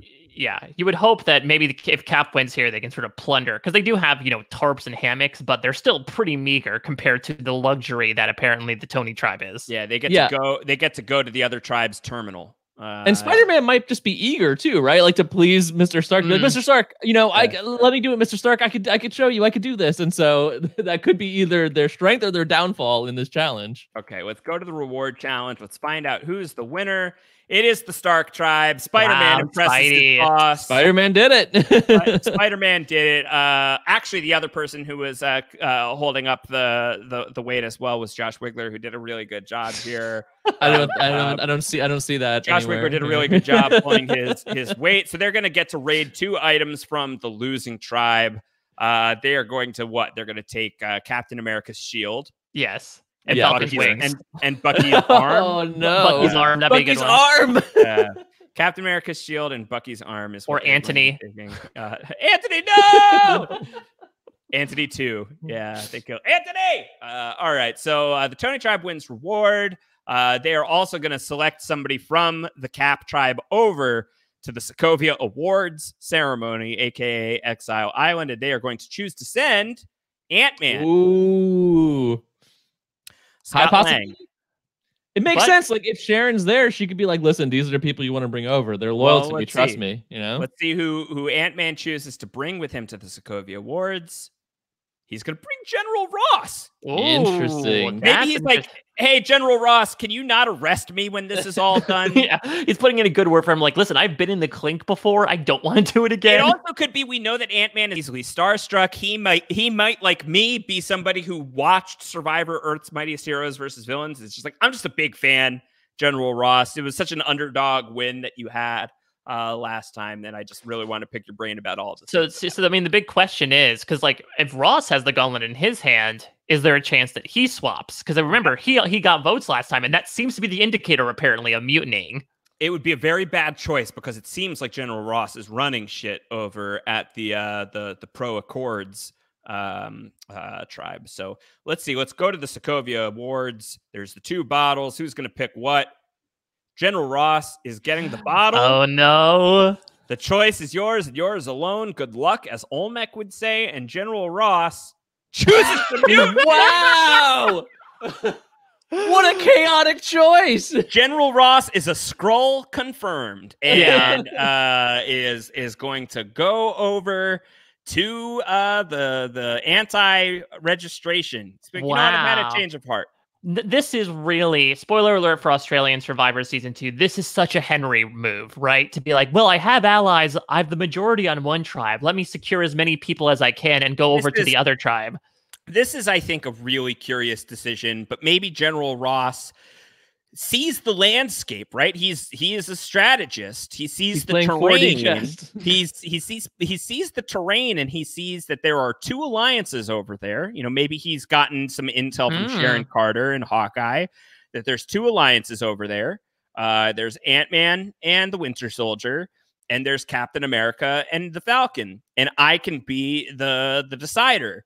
And, you know, on both sides of the line, there could be assets that he wants to control. He wants to control America's asset. He wants to get Captain America under his thumb to bring him into the pro-registration side of things. Or maybe he wants to repurpose the Soviet Union's technology and get the Winter Soldier back from Hydra, from Russia. So we'll see. This is ridiculous. I cannot believe we have 3 mutinies so far over the course of this season when it didn't happen once in real Survivor. It's also, should mention, I don't know if Sharon Carter said like, oh yeah, I don't know who found the idol on the other tribe, and maybe Ross feels like he has an idol clue now. He can go over to the other tribe and find it, much like Sharon did. That's true. That's a good point. He could be. Yeah, crazy. I hope, like, part of me just hopes like he makes this swap, and then immediately they go to tribal and he gets voted out. General Ross, though, is playing with house money. He's like, I already won. Yeah, so this is just for fun. Let's shake it up. All right, immunity coming up here in episode number 4 in the immunity challenges. 1 tribe member at a time. Races along a winding path to receive a puzzle piece. Each puzzle piece, it's part of a larger triangular prism. There's a phrase. They got to unscramble a phrase. So this one requires not just strength and endurance, but also smarts. I could see it going either way. I think it's going to go to Team Tony here. I think you have the intelligence of a scientist. Let's find out. Immunity challenge results.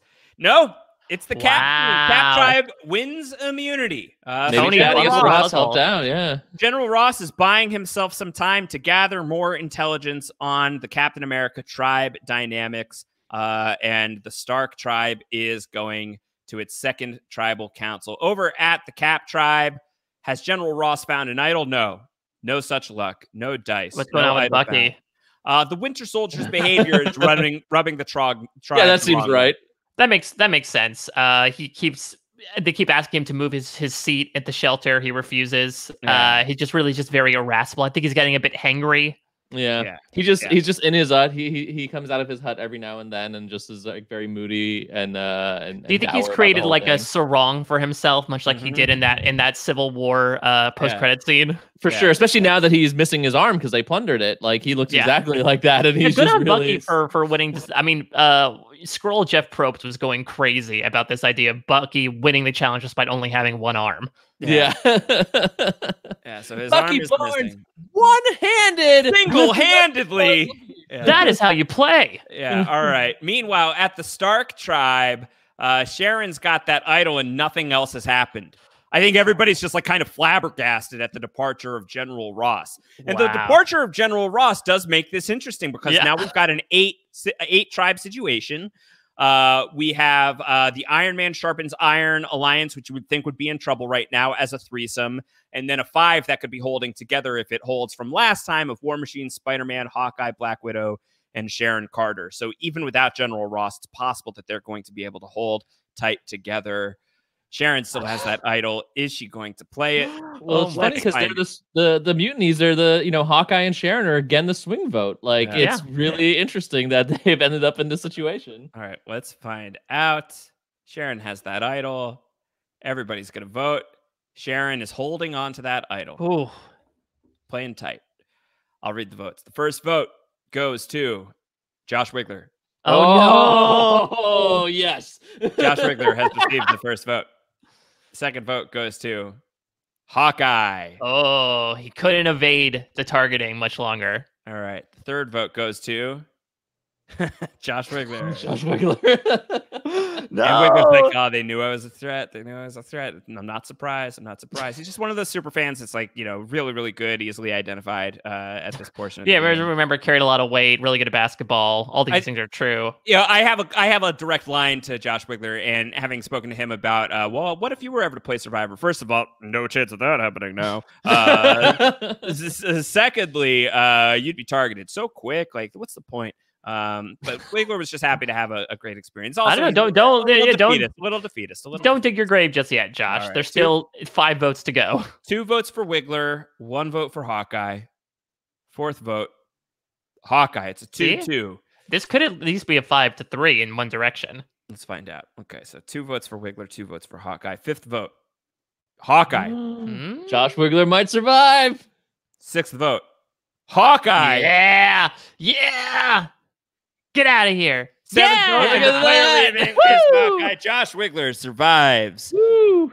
His second You can imagine what was ended up being 6-2. You can imagine that just the 2 defectors voted together and everybody else voted on Hawkeye. Really, really good about his decision to support Tony Stark and become a lead member of the Iron Man Sharpens Iron Man Alliance. Josh Wigler, pro-registration till the day he dies.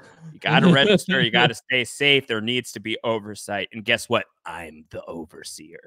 All right. So, Widow voted for Hawkeye. She's like, you know what? Wow. In hindsight, you really should have died. Yeah. Well, maybe in hindsight, maybe you should have jumped off the cliff. Yeah. Maybe she's just sending him home to his family, All right, he's just going to go to Ponderosa. Let's see. Yeah, Sharon was the other vote for Josh. Yeah, so a little bit of bad. I mean, maybe she's pissed. Josh, you were the one that brought her over to the other tribe, and now she's getting some recompense for you. Well, she should have. Listen, I had a lot of great offers for Sharon Carter. I made a lot of logical arguments, and she decided that we couldn't be friends anymore. So, but I mean, you can imagine this sends a message over to the other tribe, right? Of like, hey, if you come over, you're pretty much a dead man walking. And so I would be surprised if we saw anyone from Cap switch over to Tony in the next couple rounds. I would too, except for the fact that this is BrantSteele and you just never know. All right, 5 people on the Cap tribe. 5 to 7. It's a 5 to 7 right now. These numbers are strange. Yeah, remember when it was 10 to 4 a couple of days ago? Yeah. It's a great season so far. Captain America, unpredictable and crazy season. Captain America tribe with 5. The Iron Man tribe with 7. Let's proceed to the alliances over at the Cap tribe. Anything new? Nope. No. Over at the Stark tribe. Anything new? No. Everything's nope. I'm a little surprised that the 2 warring trios on the Tony tribe did not decide to take aim at one another. They decided to let bygones be bygones to get rid of a potential swing vote. That also leaves Sharon in a very good position should they go to tribal council again. Well, they are also demonstrating why, like, you either sign on to be pro-registration right away, because if you change your mind and then like decide after the fact, like, yeah, no, I'll sign the accords. Like, okay, cool. So put your name down right here. Okay, you're going to jail. You're going to jail. Yeah. We're sending you to prison. So, that's not great. Like, it's not cool, but it's effective. You just sign this paper. What is it? It's the thing. Yeah, don't worry about it. Don't worry about it. Don't worry about it. Sokovia Awards, great. Sign me up. Great. Yeah, I'll do. Oh, I love the Sokovia Awards. I watch them every year. It's an honor to be nominated. Yeah. All right. Reward challenge, some balancing beam, rope stuff. Was this the one where they got super dizzy? Yeah, coffee, pastries, cookies, muffins, who's muffin, and a toilet with toilet paper because the lavatories at the airport have been deemed off limits up until this point. They're not great. So they're getting food court and lavatory access is the reward. And it's going to be the Cap tribe who are like, no, a tiny little comeback. Yeah, a little bit of a winning streak. They lost that looting challenge, but they won, I think, like 4 of the last 5 challenges or something. Yeah. They got rid of their weakest link. Yeah, once Kevin left, they got rid of looking up for them. Biggest liability, and it's really working out. So the Cap tribe wins reward. They get a trip to the cafe and the lavatory. And they can send somebody over from the Stark tribe over to exile to the Sokovia wards. They choose to send Sharon Carter. Oh, you think she's going to double back? Well, it could be perceived one of 2 ways. One, that they're reading the room, and they're like, if people who go to the Sokovia wards tend to, they may have come there with a certain tribe, but they're leaving with a different tribe. They cross that line, Mike. So maybe they want Sharon back. Or maybe it's like a spite thing. It's like sending Candace to exile. Yeah, drinks on mutiny. Yeah, drinks on mutiny. So Sharon is going to the Sokovia wards. She is going to select General Ross. Oh, it's a mutineer's ball here at the Sokovia wards. So if there is another mutiny to occur here, then it is going to be... no matter what, if a mutiny happens here, it will be this person's second mutiny. They will go back to their original tribe. Like, hey guys, what's up? I made a mistake. Or it could be strategic, you know, like maybe this is a smart play where it's just like Ross went over, could gather information, bring it back. It was a risk, Sharon, very risky. Yeah, I mean, there's an interesting play. These are superheroes. They take big swings, you know. Yeah. So, well, not these two. These aren't superheroes. They're not superheroes. They're not superheroes. All right. So who's gonna get the real gauntlet? Who's gonna get the fake gauntlet? Sharon gets the real gauntlet. She gets to make the choice. I want Chaos Carter to happen. I really want her to go back. Also, before we find out, I think it makes a lot of sense for her to go back too, because her alliance is still intact over there. She's going to get that's true. Multiple idol clues. There's no idol that's been found over. She could have 2 idols. That's true. 2 idols. She will know pretty much where the other idol is. She doesn't go. Wow. I think that was a bad choice. I think that was a great opportunity from. I wonder if she was honestly like, I made my bed, now I have to lie in it. Like, I need to commit to this tribe and show them that I committed to them. But I agree. I think she had a lot of options there, considering the events that happened over at the Cap tribe. Like, blown opportunity here for Sharon Carter. All right, immunity is back up for grabs. This is like the this is the lax challenge, right? Where like the slingshot lacrosse challenge, where JT lost half a tooth. I'm still confused on the mechanics of how he like sliced off the back portion of his front tooth, but he did. And who is that going to be here? Bucky's other arm. Bucky's other arm. Let's see who wins the immunity challenge. Any predictions? I feel like Cap's going to keep its winning streak going here. Right. Yeah, I mean, that's kind of where I'm hoping, honestly, but we'll see how it plays out. Yeah, is it weird that I'm hoping for that too, even though that means I'm at risk? I'm enjoying. I mean, you evaded the vote last time. Yeah, I think you were getting a high off evading the vote. I know what that feeling feels like. I know. All right. To the immunity challenge, the winners are the Stark tribe. That makes sense, right? This is like made for Spidey. Like, he's so very clearly darting his way across the water to catch like 3 balls at once. Yeah, again, we've got flyers, man. We've got Spider-Man who can swing. We've got Iron Man, War Machine, Vision, and myself. So 4 flyers there. And then Sharon Carter and Black Widow are sitting out of this one. So the 5 of us, they have to field General Ross, who's like, my back. So it's just not good. All right, so General Ross is about to find out whether or not he made a very good move or a very bad move. At the Captain America tribe, General Ross finds the idol. Oh, wow. Just in time. General Ross, that dastardly devil, is playing like a real champion here. He finds the idol, and he's going to bond with Falcon. That makes sense. They're both military men. I think Sam was part of the Air Force, right? So, like, they could swap stories, even if Falcon is inherently against the Accords. Now Thaddeus is sort of like in disguise, right? He's Steve Buscemi with the backwards cap on the skateboard, being like, oh, I hate those too. Yeah. I totally don't like the Accords anymore. How do you do, fellow Avengers? So General Ross and Falcon have bonded a lot over at the other tribe. Sharon's got that idol.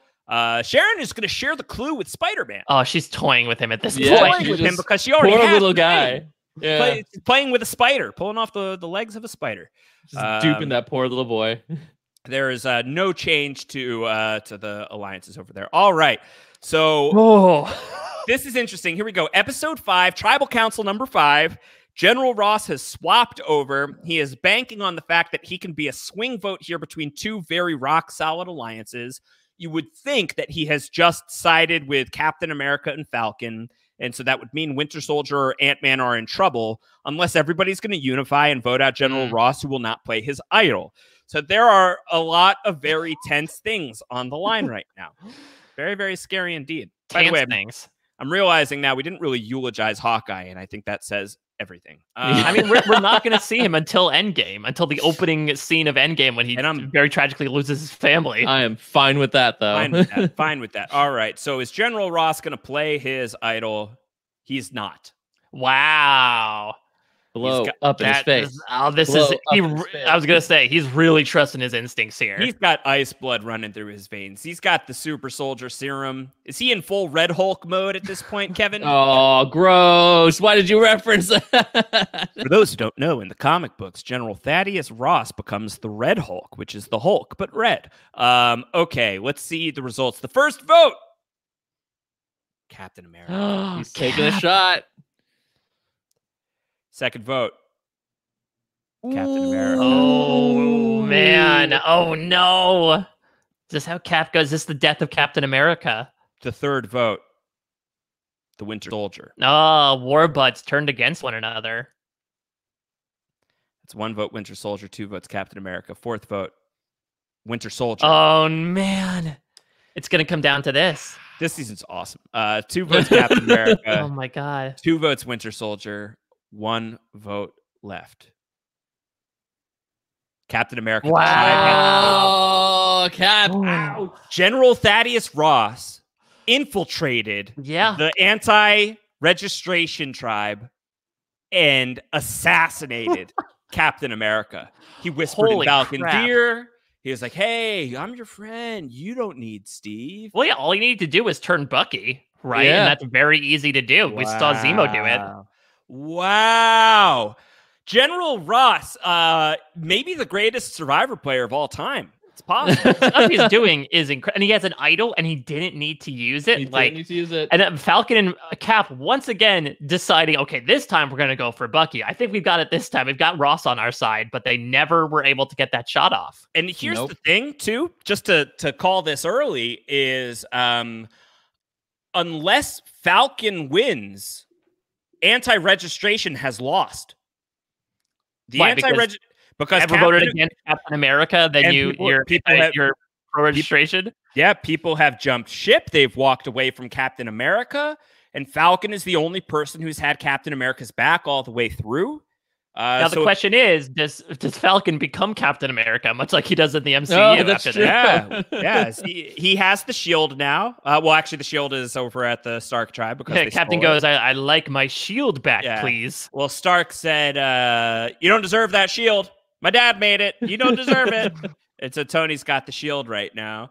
But will Falcon be able to wield it? Captain America, the reason that we are here, right? Like, it's his movie. We're losing him here before the merge. And it's interesting, like the comic book Civil War, right? Where he does get killed in the comic book version of this. Yes, and by Agent Carter, right? Yes, that is correct. By Sharon Carter. It's a time-traveling bullet, though. Like, it doesn't actually kill him. It, like, shoots him in the soul. And like, he gets sent, like, a weird... I read this arc recently. He gets sent to, like, a weird purgatory, and then Bucky becomes the Captain America in the meantime, who has, like, Captain America, but with cargo pants on. It's a very weird look. It's crazy, because, like, that storyline, I mean, like, the entire run was so really good, and even Bucky becoming Cap was really good, but then when they explain, like, oh, he's not actually dead, this is what happened, it's sort of like, aw. Yeah. Like you were doing so well. And it's not bad either. I'm not gonna trash it too bad. That's actually, I think that run is like one of the best in the comics. We've recommended it before on the podcast. I think that's Ed Brubaker's run on Captain America with Steve Epting on art, I believe, is incredible Captain America. Let me ask, because we just saw his picture. I don't know if you guys talked about this. Winter Soldier uniform on Captain America. How does it rate for you guys against the other ones we've seen? Winter Soldier uniform. Civil War uniform on Captain America. That is a good question. I mean, you could go back to the previous episode and see what it looks like. No, I don't want to screw with the BrantSteele. Yeah, he looks great. I think that's a good look. My favorite Captain America look is Infinity War, which is like when The beard. he's like, yeah, big bearded Cap is a pretty good What? look. I mean, Thor's not happy with it because he copied him. Yeah, I see you copied my. Yeah, I don't know if I agree with that. I did really like the. I think Civil War is the next best look. Yeah, I liked Civil War and I liked Age of Ultron a lot. I think they're very similar actually in style, and I think it's between those two and Endgame for me, not Infinity War. Infinity War might. I know that he looks really good, but as a Captain America uniform, I think it might be one of my least, honestly, similar to Winter Soldier, what he was wearing at the beginning of the movie versus the end. But yeah, interested to see on a rewatch how that lies. All right. Captain America tribe, sans Captain America, unless we are stating, I think Falcon has to earn the shield. We're not there yet, right? But he's got a big uphill battle. Registration gaining momentum in a big way with a very bold move from General Ross to infiltrate the resistance. And this makes sense too, right? Because Ross got rid of sniped Cap before, knows how dangerous he can be in the individual game, and was like, I can't let this happen again. I have the power. Let me do this. And so basically they got him before he got Ross. And It's so crazy. Ross is like paving the way right now for becoming a 2-time winner in BrantSteele. Which is, again, if you only have one previous winner return and you keep them this long in the game, it's on all of you for losing. Like you deserve to lose at that point. You know? Well, Winter Soldier, brainwashable, and Ant-Man, great social game, but kind of a Fabio in the strategy department probably. So General Ross, it was a numbers game. He took a calculated risk, and the risk has paid off so far. Plus, he still has an idol, which is crazy. All right, alliances over at the Cap Tribe. There's just nothing really. Nothing doing. Nothing to report. Everything is exactly as it was. This is the final pre-merge episode, worth noting. Yeah, final time to mutiny. Reward challenge. Throw ceramic pigs around. Oh, yes. Oh, yeah. This is like basically like Nukem, but with ceramic pigs, right? Yeah, where they had to build like a structure and then the other tribe had to throw the pigs through. Yeah, that's crazy. There's a barbecue and hamburgers on the line. Flip a coin. All right, who wins? It's the Cap Tribe. All right. General Ross is... How? Yeah, and you assume that General Ross has now taken like genuflect leadership of the tribe, right? Yeah, he's in charge. Registration, overwhelming majority. And I think like it's possible that Tony Stark is like has watched what happened to his friend and is maybe having like some doubts about registration. Like maybe he's starting to feel a little uncomfortable about it. Well, especially since Bucky's still there and he's the one who killed his parents. Yeah, exactly. All right, so they win a barbecue and hamburgers. One of them will not be able to enjoy this feast because they'll be going to the Sokovia Awards. If Falcon gets picked, that's going to be super interesting. So they are going to pick somebody to go to the Sokovia Awards from the other tribe. Vision is going to the Sokovia Awards, and Vision is going to bring with him General Ross. Oh, a lot of questions for General Ross. Yeah. First off, what the hell? It makes a lot of sense that General Ross has been spending so much time dealing with the Accords. He keeps going. General Ross really becoming like the sugar of this season in terms of constantly being sent to exile. I think this is like his second or third time in a row he's gone to exile. Yeah, it's it's not the Sugar Shack, it's the Thunderdome for General Ross. Who's gonna get the options? General Ross. He knows how to spot a fake at this point, so he's gonna get the right thing. What's he gonna do with his options? Come on, Mutiny. Yes! What a madman! General Ross has mutinied for the second time in this game. He is returning to his roots. So he went to the Cap Tribe, blew it up, and then left. He returns to the Stark Tribe to a hero's welcome of everyone being like, I cannot believe what you've done. This is incredible. If he wins, he deserves it at this point. That's crazy. Crap. I have to imagine I'm telling anybody who will listen to me, like, we have to vote him out next. That dude is playing an insane game, and if he gets to the end, he wins against anybody. You have to vote out General Ross. He's shaping up to be the best player in Survivor history. Holy crap. It's wild. It's absolutely wild. Completely insane. Immunity challenge. More slingshot stuff. You're shooting out tiles with slingshots. Hawkeye is gone, so we don't have to worry about, we don't have to worry about that. All right. Immunity challenge. Who is the victor? It's the Cap Tribe! Only 3 people. They end up... So Ant-Man, Falcon, and Winter Soldier are all slated to make the merge at this point. They're all going in. That's good news for Falcon. My guess is that what happened is that Ant-Man was actually on the slingshot. So when he fired at it, he's just like jumping and smashing another or one. he shot him once and he blew up and wiped out the whole thing. Or he just shrinks the targets to make them look like they were hit. And they're all gone. Yeah, possible as well. All right, so good for the Cap Tribe. Cap Tribe wins. Winter Soldier has isolated himself from the rest of the tribe. Shocker. The brainwashing has waned. Plus, he has no arms left. Like, he's pretty despondent. His arm is missing. His brainwashing has passed, and he realizes that he led to the death of his friend. He was used in the murder of Steve Rogers. So he's feeling pretty bad about that. Over at the Stark Tribe, pro registration. Sharon's got an idol. General Ross has an idol. General Ross also has a clue, which he shares with everybody, where he's like, "Oh, well, there's an idol." I purposely mutinied to figure out if there's an idol. Tell you about everything that's been happening here. Some business happening with myself and Sharon Carter. It's a big fight. Ooh. Yeah, that makes sense, right? You betrayed her, and that you brought her over to the tribe, and then voted out Hawkeye. So she's pretty ticked off at you now that finally the votes are going to come down once more, which will be another interesting tribal council because we have 2 idols in play. Yes. We still have like an alliance of 4 and an alliance of 3. We have 1 defector in Sharon, but Ross just came over too. So like, is he a bit of a wild card? I feel like it is very likely that one of myself, Iron Man, or Vision will be getting voted out here. I think that makes the most sense from the perspective of everybody, unless these people are able to recognize General Ross's threat level. Yeah. I don't feel like they are. I think that but if they do, he has that idol. I mean, I think it's interesting. If he gets a sniff that he might be in danger, it's like, great, I'm going to make the merge no matter what. I think what happened is that you tried to bring Sharon over because you saw that it needs to be at least 4 and 4. She won't listen to reason. She won't listen to reason. She's probably ticked off that Steve's gone too. Yeah, she's like, I could have saved him. I was like, yeah, but coulda, shoulda. Now we got to go after the guy who took care of him. And she wasn't having any of that. So I may have tried too hard to woo an ally here. All right.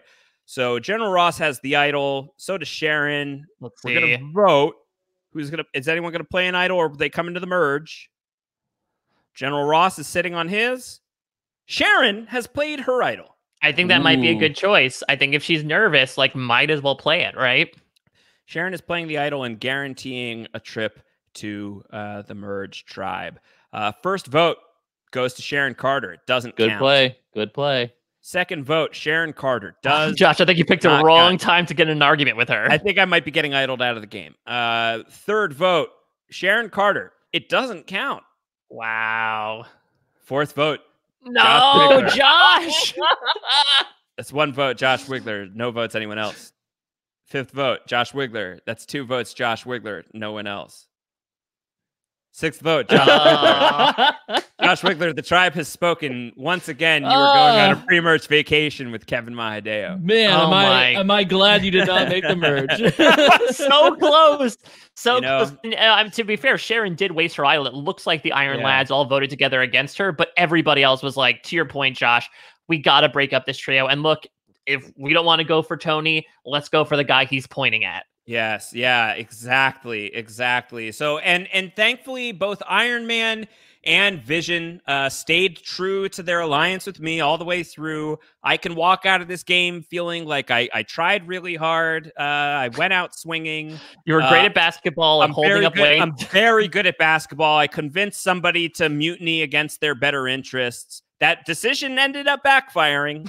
We must say that Sharon Carter ended up being my downfall here. Yeah, she ended up playing an idol that she found at your camp after you convinced her to come over. So that's my own fault. Poetic justice for sure. After saying Sharon Carter was one of the only things about Captain America Civil War that didn't work for me, it turns out those words came back to haunt me.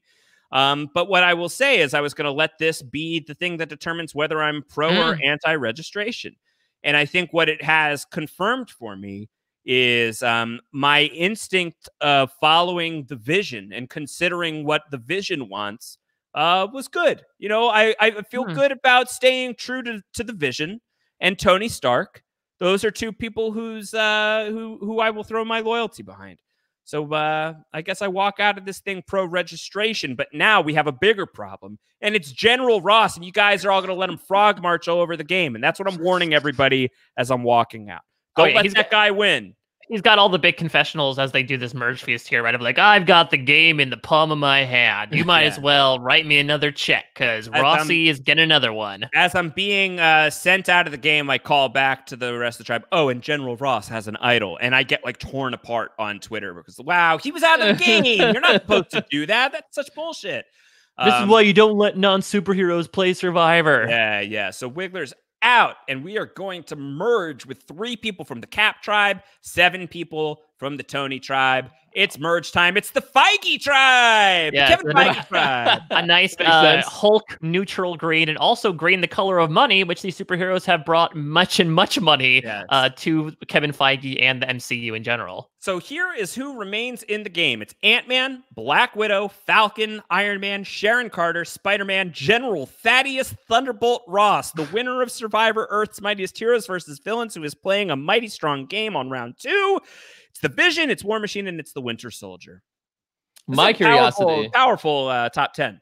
Yeah, I'm interested to go back to the alliances here to see where Sharon's going to fall, because as like far as we know, they say that alliance was going to remain strong. Yeah, America's ass is reunified now. Yeah. Right. So let's see how that... And is America's ass going to try and get some justice for Captain America? Oh, it looks like... So in Bucky isolating himself, it looks like he has left America's ass. That arm of America's ass has promptly fallen off. So it's just Ant-Man and Sharon Carter together right now. Ant-Man and Sharon Carter are the only 2 sticking together in America's ass. The Spider-Man military-industrial complex is still intact. The Iron Sharpens Iron alliance of Iron Man and the Vision still intact. Then we got some original alliance, original tribe alliance stuff. Some light loyalty amongst the original Cap tribe, some light loyalties among the original Tony tribe. Eventually, you would think that that's going to have to give, but we just don't know quite yet. All right, immunity challenge for this week. The one where they have to hang on to the pole for as long as possible. Endurance challenge. You would think Spider-Man. I mean, that's what he does, right? He perches on street lamps. He's got sticky hands. I feel like he's got a good advantage on that one. Feels like this should be Spider-Man. If he doesn't win it, if he doesn't win it, he threw it. I'll say that. Yeah, Bucky should be not winning this at all. Ant-Man would be a good pick too, because he could just shrink down and just like be like, running around the top of the pole. He's fine. He could just sleep. Just sleeping a little nap up there. Yeah. All right. The winner is Black Widow. Black Widow wins immunity. I feel like there's something about like the grit that she has, and maybe it's that the others felt so safe that they didn't feel like they needed to win it. Black Widow. This is also the first time that Black Widow has made a merge. She ended up going out in like episode 4 or 5 in the Earth's Mightiest Heroes versus Villains. So she's like, I need to be safe no matter what happens tonight. Now, I was going to say, actually, now that I think about it, this totally makes sense, because you're not just holding on with your hands, it's your whole body. And Black Widow's famous signature move in the Marvel Universe is leaping up, wrapping her legs around someone's head, and then flipping them over. Yeah, so she's got that leg strength going. So if anything, this definitely tracks with her signature ability that she does in every movie she's in. This makes sense. So we're at a point here where in Survivor Token Cheens, this is one of the great Rob Cesternino's least favorite episodes, because Joe Dowdle, there's a lot of buildup of like everyone's going to slay the dragon in Brendan. But Joe Dowdle actually just ends up going home because he cut his leg. Is there going to be an evacuation here? Are we actually going to have a vote? Let's find out. Tribe events. General Ross has that idol. There's no other idol hidden. Spider-Man, he's rubbing the tribe the wrong way. I can imagine he's a little too eager, right? Because like he's meeting Bucky and Falcon and Ant-Man for the first time, so he's just babbling a mile a minute. People are like a little turned off by his attitude right now. So it looks like at the very least we are going to get to a vote. There will be a vote here at the top of the merge. No medevac, which is nice. Who is this going to be a juror, or is juror number 1 still a week away? All right, wow. Yeah, this is super old school. Jury of 7, final 2. Okay, so let's see how it shakes out. We've got one idol in play. General Ross has that idol. Is he going to play it?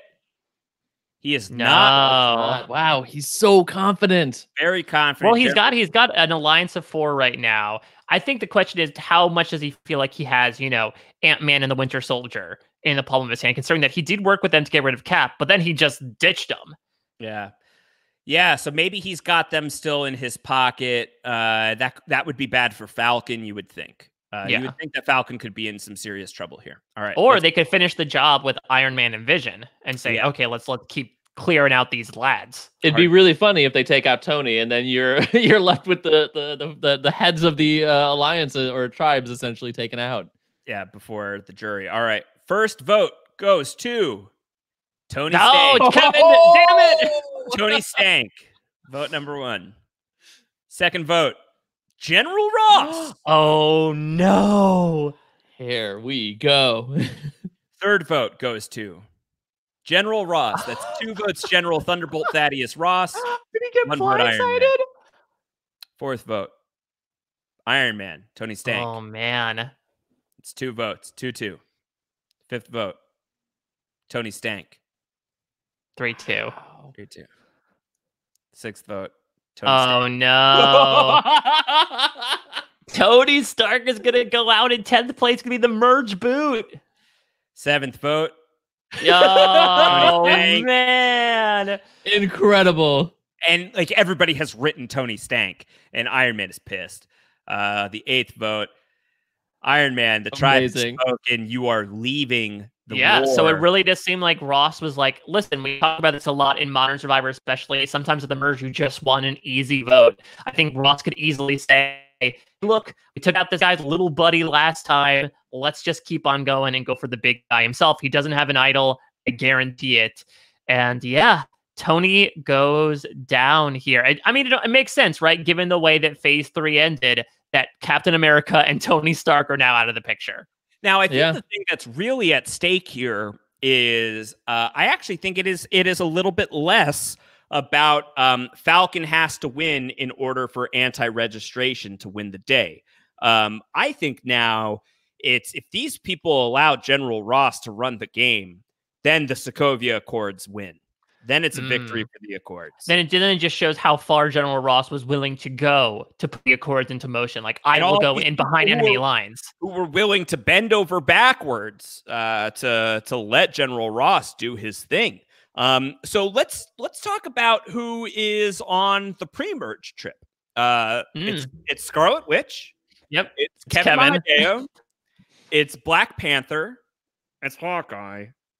But you know Hawkeye's going to be in the corner like moodily looking at pictures of his family the entire time, right? Like he's not celebrating. It's Captain America. It's your boy, the Wig Man, and it's Iron Man. Yeah. Kevin, we're having a great time. Yeah, it's actually a phenomenal time at Ponderosa. I want to see that show now. The question is, though, do Tony and Steve let bygones be bygones? They hash it out. Do they do the end game handshake that wasn't actually in the movie? Kevin and I are able to say to both of them, like, look, we thought that both of you had great points. We ourselves struggled a little bit to decide who was right. I think you both just need to have a little more faith in each other. And if you guys had more faith in each other, maybe the next time you guys play Survivor, you'll consider joining forces. Because I think, Kevin, this is probably our swan song here on Survivor for a while. If we're going to do another MCU Survivor, there's just going to be too many people to throw in there that I think you and I are, we're not getting asked back, especially as two-time players who never made the merge. Yeah, no, I think that's fair. I mean, I think I had a good run. It's too emotional for me. I'm glad that for you did not make the merge either, so I'm okay with this. Yeah. It's really interesting, Josh, because like I'm trying to think of the fun narrative here, and I think what you said about this not even being about pro or anti anymore, Cap versus Tony is totally spot on, because now I think you have an instance where both of them have been shown almost like correct, because Tony was just like, hey, we need some sort of oversight. Look what happens if there's not. You have chaos, which is what happened in this game. Complete chaos. And now you have Steve basically being able to like, sure, but when you put your faith in one agency like Ross, you get taken out. So the dangers of Ross exist. And I think that's being proven here. Yeah, last time I was playing like a shield. This time I'm playing like a Hydra. That's been like Ross's entire mentality here, as he has just been slicing his way through here. Crazy. All right. So no matter what, General Ross at least made the jury, and with plenty of shots to take at him, and he's doing He's hanging in there. Crazy. All right. Feige tribe merge, and everybody who is at least making the jury.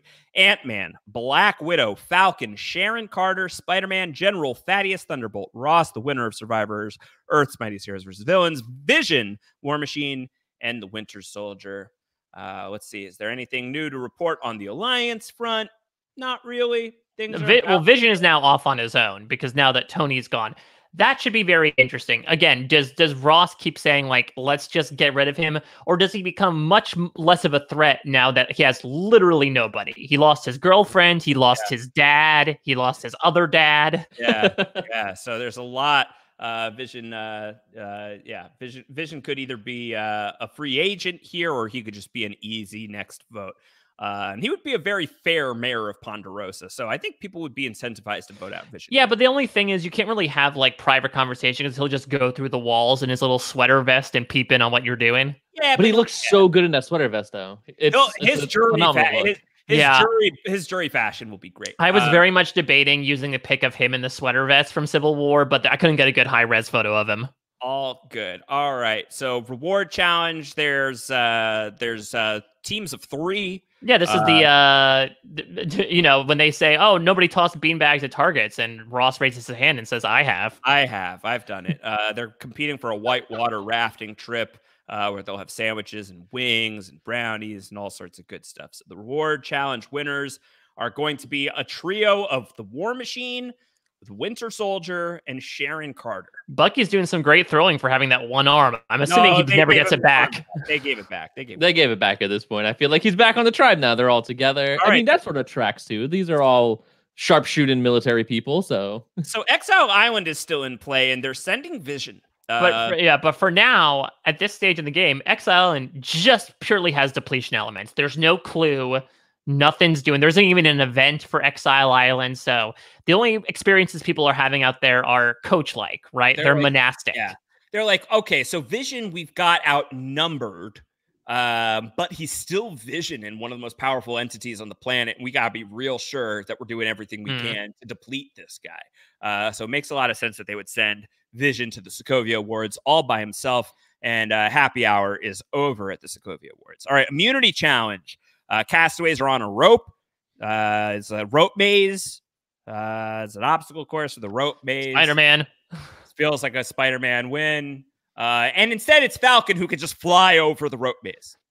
I think Spidey's throwing challenges here. I think Spidey's like, much like he's trying to prove his secret identity to like, Flash and Ned and all them. He says, I don't want to step out as too much of a physical threat.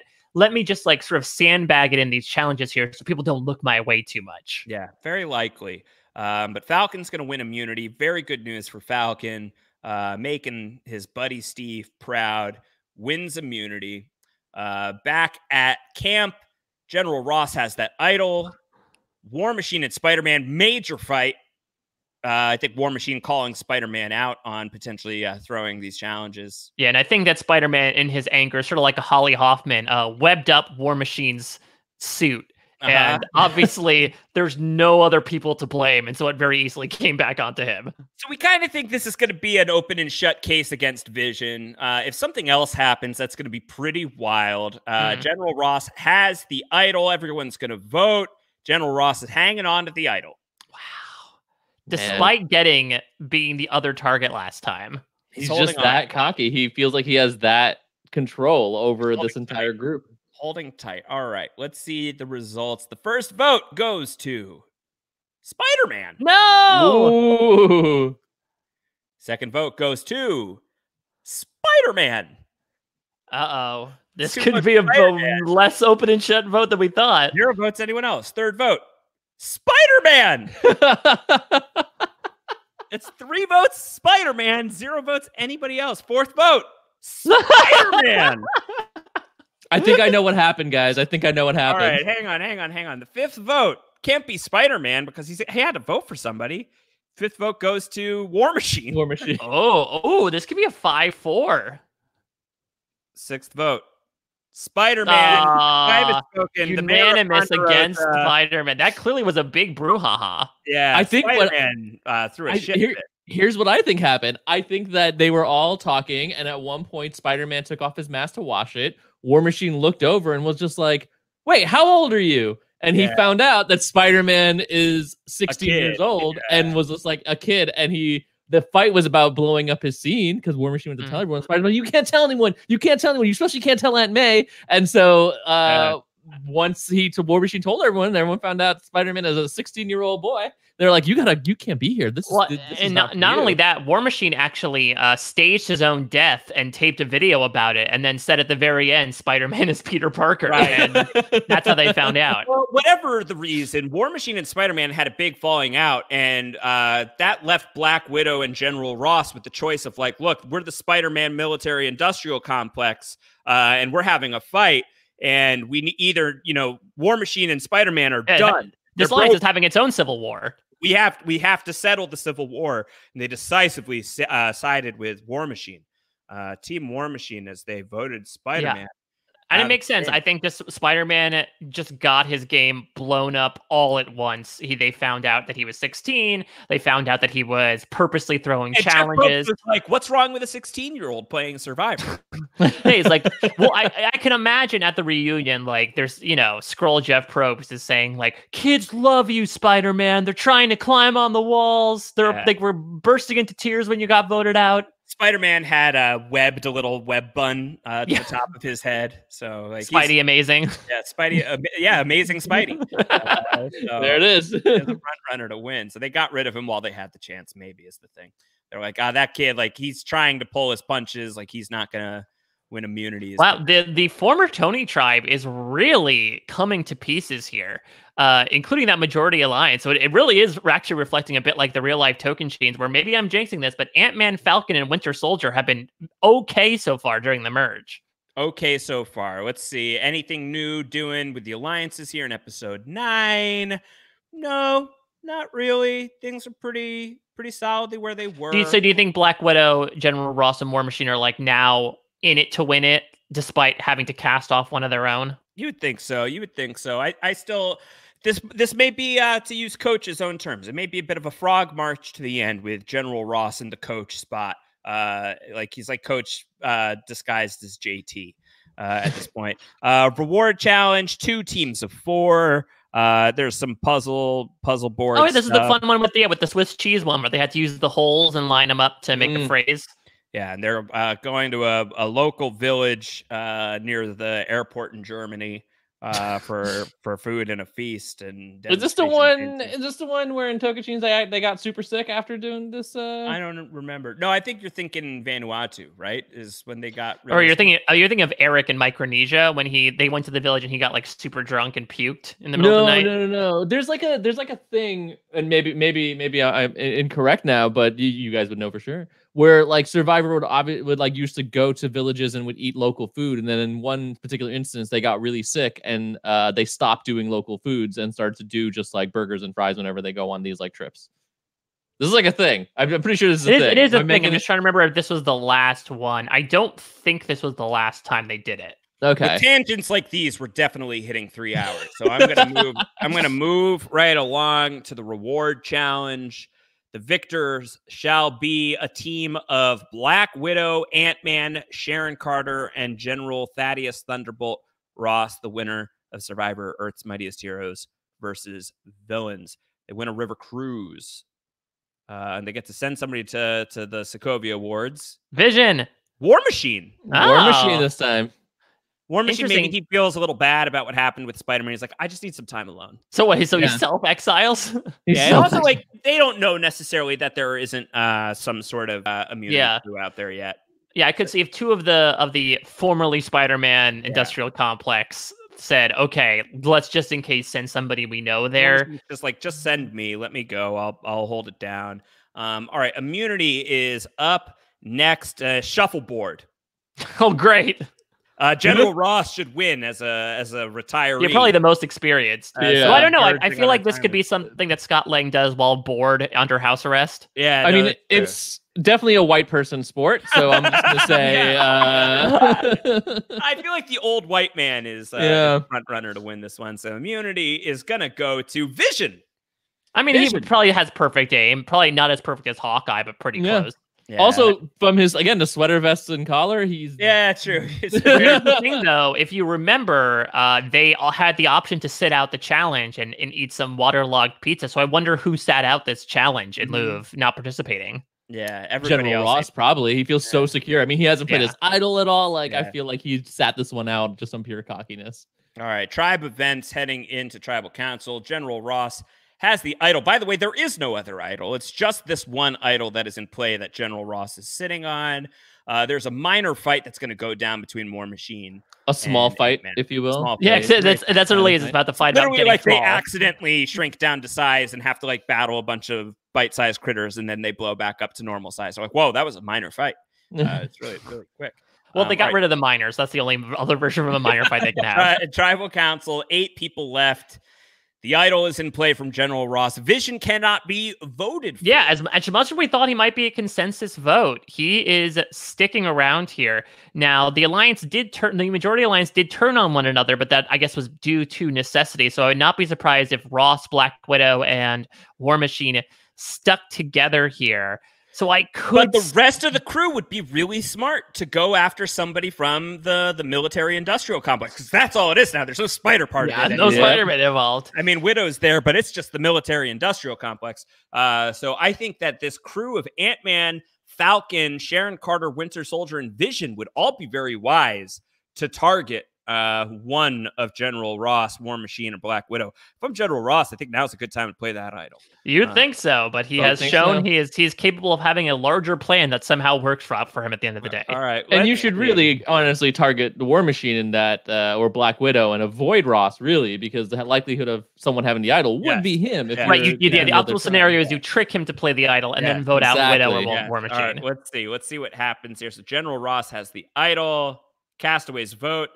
General Ross is hanging on to that idol. Oh boy, this could be a regretful thing. All right, let's find out. First vote goes to the Black Widow. Ooh. Second vote goes to the Winter Soldier. Oh, they have very similar hair. They do. It's 1 vote Black Widow, 1 vote Winter Soldier. Third vote, Winter Soldier.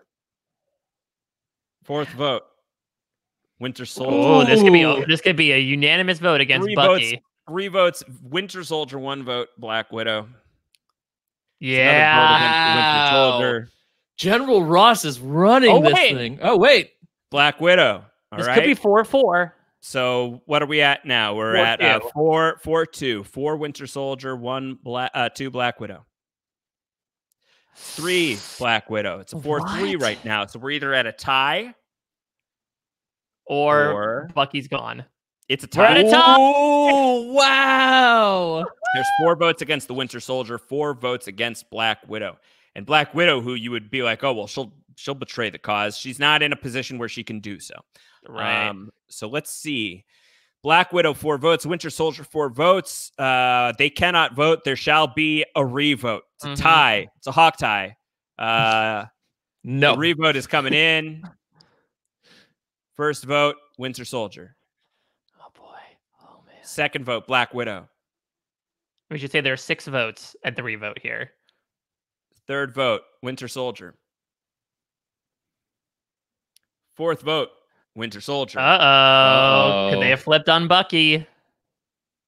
Yep, they did. The tribe has spoken. This makes sense. I feel like Ant-Man and Falcon were like, we drew Infinity Stones last time. We're not doing this again. We're not doing it again. We tried. Ant-Man voted Black Widow initially and stuck with it. Falcon voted Black Widow, but changed it to Winter Soldier. Sharon Carter voted Black Widow, changed it to Winter Soldier. Okay, so actually this is pretty simple. It looks like it broke down by original tribe lines. So it looks like the military-industrial complex was able to grab Vision to vote against Bucky, and then Ant-Man, Falcon, Sharon, and Bucky voted against Black Widow. Once it turned out that they did not have Vision on their side, then they just decided to cut bait and say, you know what, Bucky's been super weird. Let's just get rid of him. Send him to the jury. He's Spider-Man's problem. Now, the question about Vision, my question there is he somebody who has excellent vision towards the future?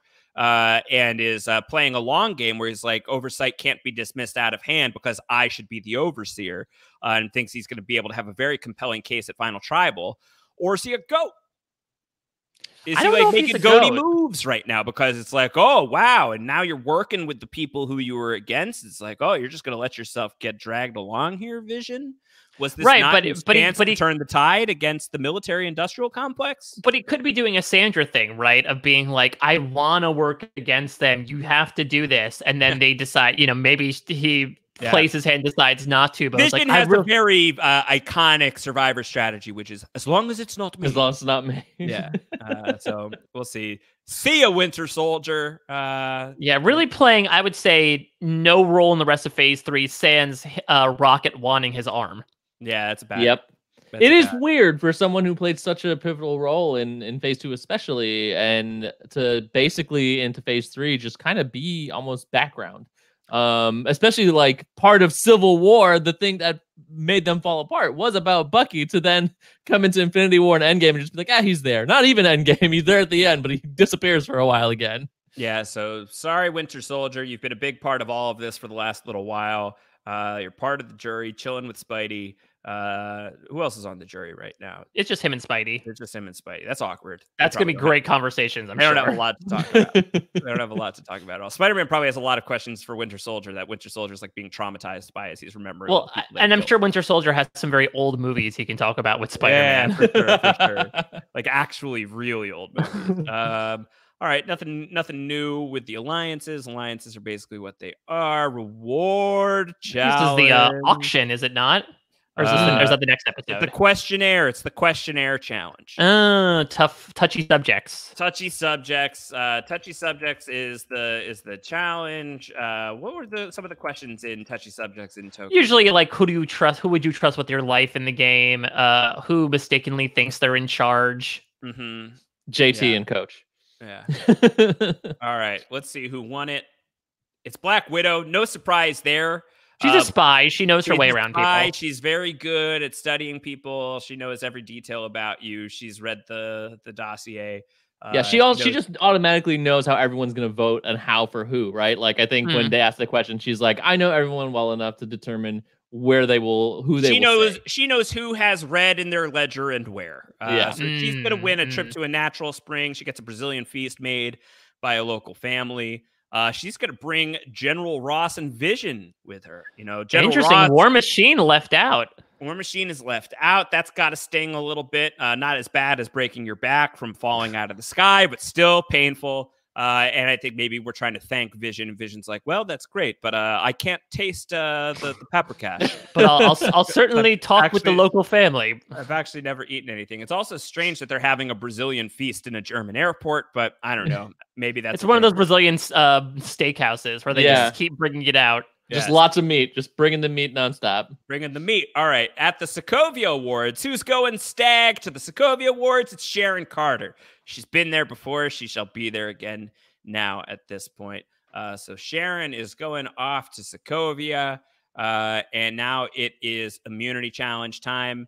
This is a grappling hook challenge. It's like a labyrinth thing. Oh yeah, this is the one where Coach wins and says Dragon Slayer as he finishes his table maze. Yeah, so good for the crew that they got rid of Spider-Man because he's used to grappling hook type things. He is a grappling hook. Yes, basically. So the winner of this challenge is going to be Ant-Man. Wow.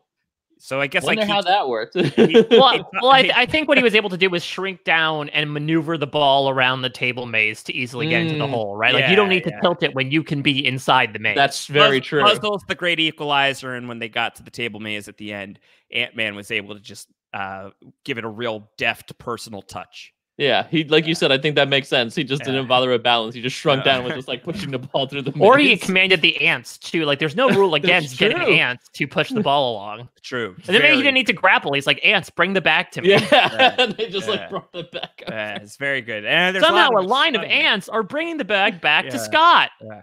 All right, tribe events. General Ross has that idol.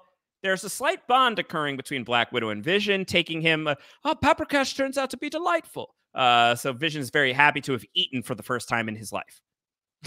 And he's got Black Widow to thank for that. All right. Tribal Council time. Final 7. So I'm fearing for Falcon and Sharon Carter here, because you would imagine that the 4 former Tonys who voted together last time are going to stick together here. Ant-Man has immunity, so you'd imagine it's going to be one of the other 2, though. Who knows? Vision has proven himself to be a bit of a rogue agent. Maybe he'll turn on the military-industrial complex. Yeah. General Ross could find himself in another season where he makes like a day 1 alliance that finds itself sitting in the final 3. So General Ross has really he sent Black Widow out to ingratiate Vision into the squad. It looks like it worked, but we're about to find out for sure. The votes are cast. General Ross has the idol. He is not playing it. Wow. Holding tight on that idol. Let's read the votes. I agree. I'd be worried for Falcon and Sharon at this point. Let's see if we're in for a surprise. First vote, War Machine. It's probably where Sharon and Falcon landed. War Machine, 1 vote. Second vote, Vision. Vision? Ooh. Third vote goes to War Machine. Whoa, where did this come from? Vision. That's 2 votes. Vision. Wow. 2 votes. He's going to go out having just recently had the first meal of his life to eat a Ponderosa? You can taste food? You lied to us. He's untrustworthy. Yeah, this is the new Spider-Man. Imagine your second meal of all time happening at Ponderosa. You would hate food forever. All right. 2 votes Vision, 2 votes War Machine. Sharon Carter. Oh. 2 votes War Machine, 2 votes Vision, 1 vote Sharon Carter. War Machine. So is that 3-2-1? 3-2-1 so far. Vision. Final vote. We're It's a tie. Another With an tie. odd number. Who voted for Sharon? It is a tie between War Machine and Vision with a rogue vote for Sharon Carter that turns this into another tie. Have we ever seen anything remotely like this in Survivor? Survivor Palau in the Double Tribal Council, Oolong did like a 2-2-1 vote with 5 people, which just shows how confusing it was. But that being said, at a tie with an odd number of people, one of them is guaranteed to go home. We're not going to Infinity Stones here. There's going to be 5 people voting. So either War Machine or Vision will be gone. This is some sloppy bullshit on the part of the military-industrial complex, I should say. They had a lot of power here. This should not have been one of the scenarios that occurred. I wonder if it's like a situation, though, with the rogue Sharon vote where it's like, who was it? Taj who said, like, I will never write your name down. So in order to keep that promise, you wrote someone else's name down. It might be that is the rogue Sharon vote. All right, well, let's find out what the results are going to be. It's a revote. One of War Machine or Vision should be going home here. So let's find out who it's going to be. First vote, War Machine. Second vote, War Machine. Oh, man. Third vote, Vision. That's 2 War Machine, 1 Vision. Mm-hmm. Vision. That's 2. Oh, my God. Machine, and 1 vote left, correct? 1 vote left. This will be the one. The third member of the jury in Survivor Avengers at Civil War is War Machine. Wow. The military-industrial complex is broken. All right. So how did this go? Votes? Ant-Man voted for War Machine. Black Widow voted for Vision. Falcon voted for War Machine. Sharon voted for War Machine. General Ross voted for Vision. Okay. So for Sharon. Yeah. So here's what happened. Basically, the former CAP tribe members were like, okay, we got to break this alliance up. Let's go for War Machine. Obviously, the military-industrial complex, even though they thought they had Vision under their wing, they're like, no, we need to take him out. He's becoming too big of a liability. I think that the military-industrial complex was trying to make Vision feel incredibly comfortable. And so they're telling Vision we're voting out Sharon Carter. But what they're really trying to do is vote out Vision. And they go to Sharon Carter and Falcon and Ant-Man and say, we're voting Vision out tonight. And that crew decides, hey, guess what? This would be a really good time to vote for one of the members of the military-industrial complex. Let's vote for War Machine. They shouldn't have told us to vote for Vision. We're going to vote for War Machine. There will be a fractured Vision. And now we can have a fight for Vision's loyalty in the next vote. Wow. So a huge miscalculation on the part of the military-industrial complex. The MIC is missing its War Machine. Classic. Quite literally. And yeah, I mean, so it turns out that it wasn't a throwaway vote. It was more so that Vision was just sort of like Dreams in the infamous Edgardo vote was sort of told to vote the wrong way. And so it was very easy during the revote. They just stuck to their guns and got rid of War Machine here. Great move. That is some Jalapao stuff coming from the minority alliance of Falcon, Sharon Carter, and Ant-Man. So here's the fun thing, though. So Ross still has an idol to use, and I believe an idol's still good until the final 5 here. So the question is, he could sacrifice Black Widow and then play his idol next time to make the final 4, or he could play it right now and make things a little bit more dangerous for himself down the line. Yeah, but if he doesn't play it now and then he gets voted out, then General Ross, all of these amazing things we've said about him. Look, you can't take away the fact that a returning winner has made top 6 baby at this point. But it would be a pretty embarrassing way to go. So let's see. I mean, yeah, the military-industrial complex has just been severely weakened. It's just Black Widow and General Ross at this point. They tricked Vision. Vision can't be happy about that. You would think that Vision, Falcon, Sharon Carter, and Ant-Man can run the court at this point. Let's proceed to the alliances. Let's find out. Really tight pair between Ant-Man and Sharon Carter. Some medium loyalty in the military-industrial complex right now. Let's go to the reward challenge. This is the auction. The reward challenge. It's the auction. So let's see what happens here at the auction. Ant-Man gets to send somebody to the Sokovia Awards. He's going to send General Ross. Good choice. Yeah. So, and this is, I believe this was also the family visit. So who do we think? Ant-Man's getting what? Do you think Ant-Man's getting Cassie? Or is he getting Hank? Yeah. No, he's definitely getting Cassie on this Cassie. Cassie's showing up. But at what age? Yeah, good question. I guess like well, at this point, right? Normal kid age right now. Vision has Ultron show up. His other dad. Just an Ultron staggers up. Sharon Carter has Grandma Peggy, but yeah, I was going to say she dies. The ghost of Grandma Peggy on location. Falcon, who's showing up for Falcon? Oh wait, you know what happens? It's that someone else comes out. I think Nick Fury comes out and says to Sharon Carter, "She died, dude. She died." Dude. Sharon Carter's like, "Well, it's either going to be Nick, my boss, or my grandmother." She's not here. All right, so immunity on the line. Is this the math challenge? This is the one that Fishback rocked. So who's going to be our front runner for math? I know Sharon Carter's pretty smart.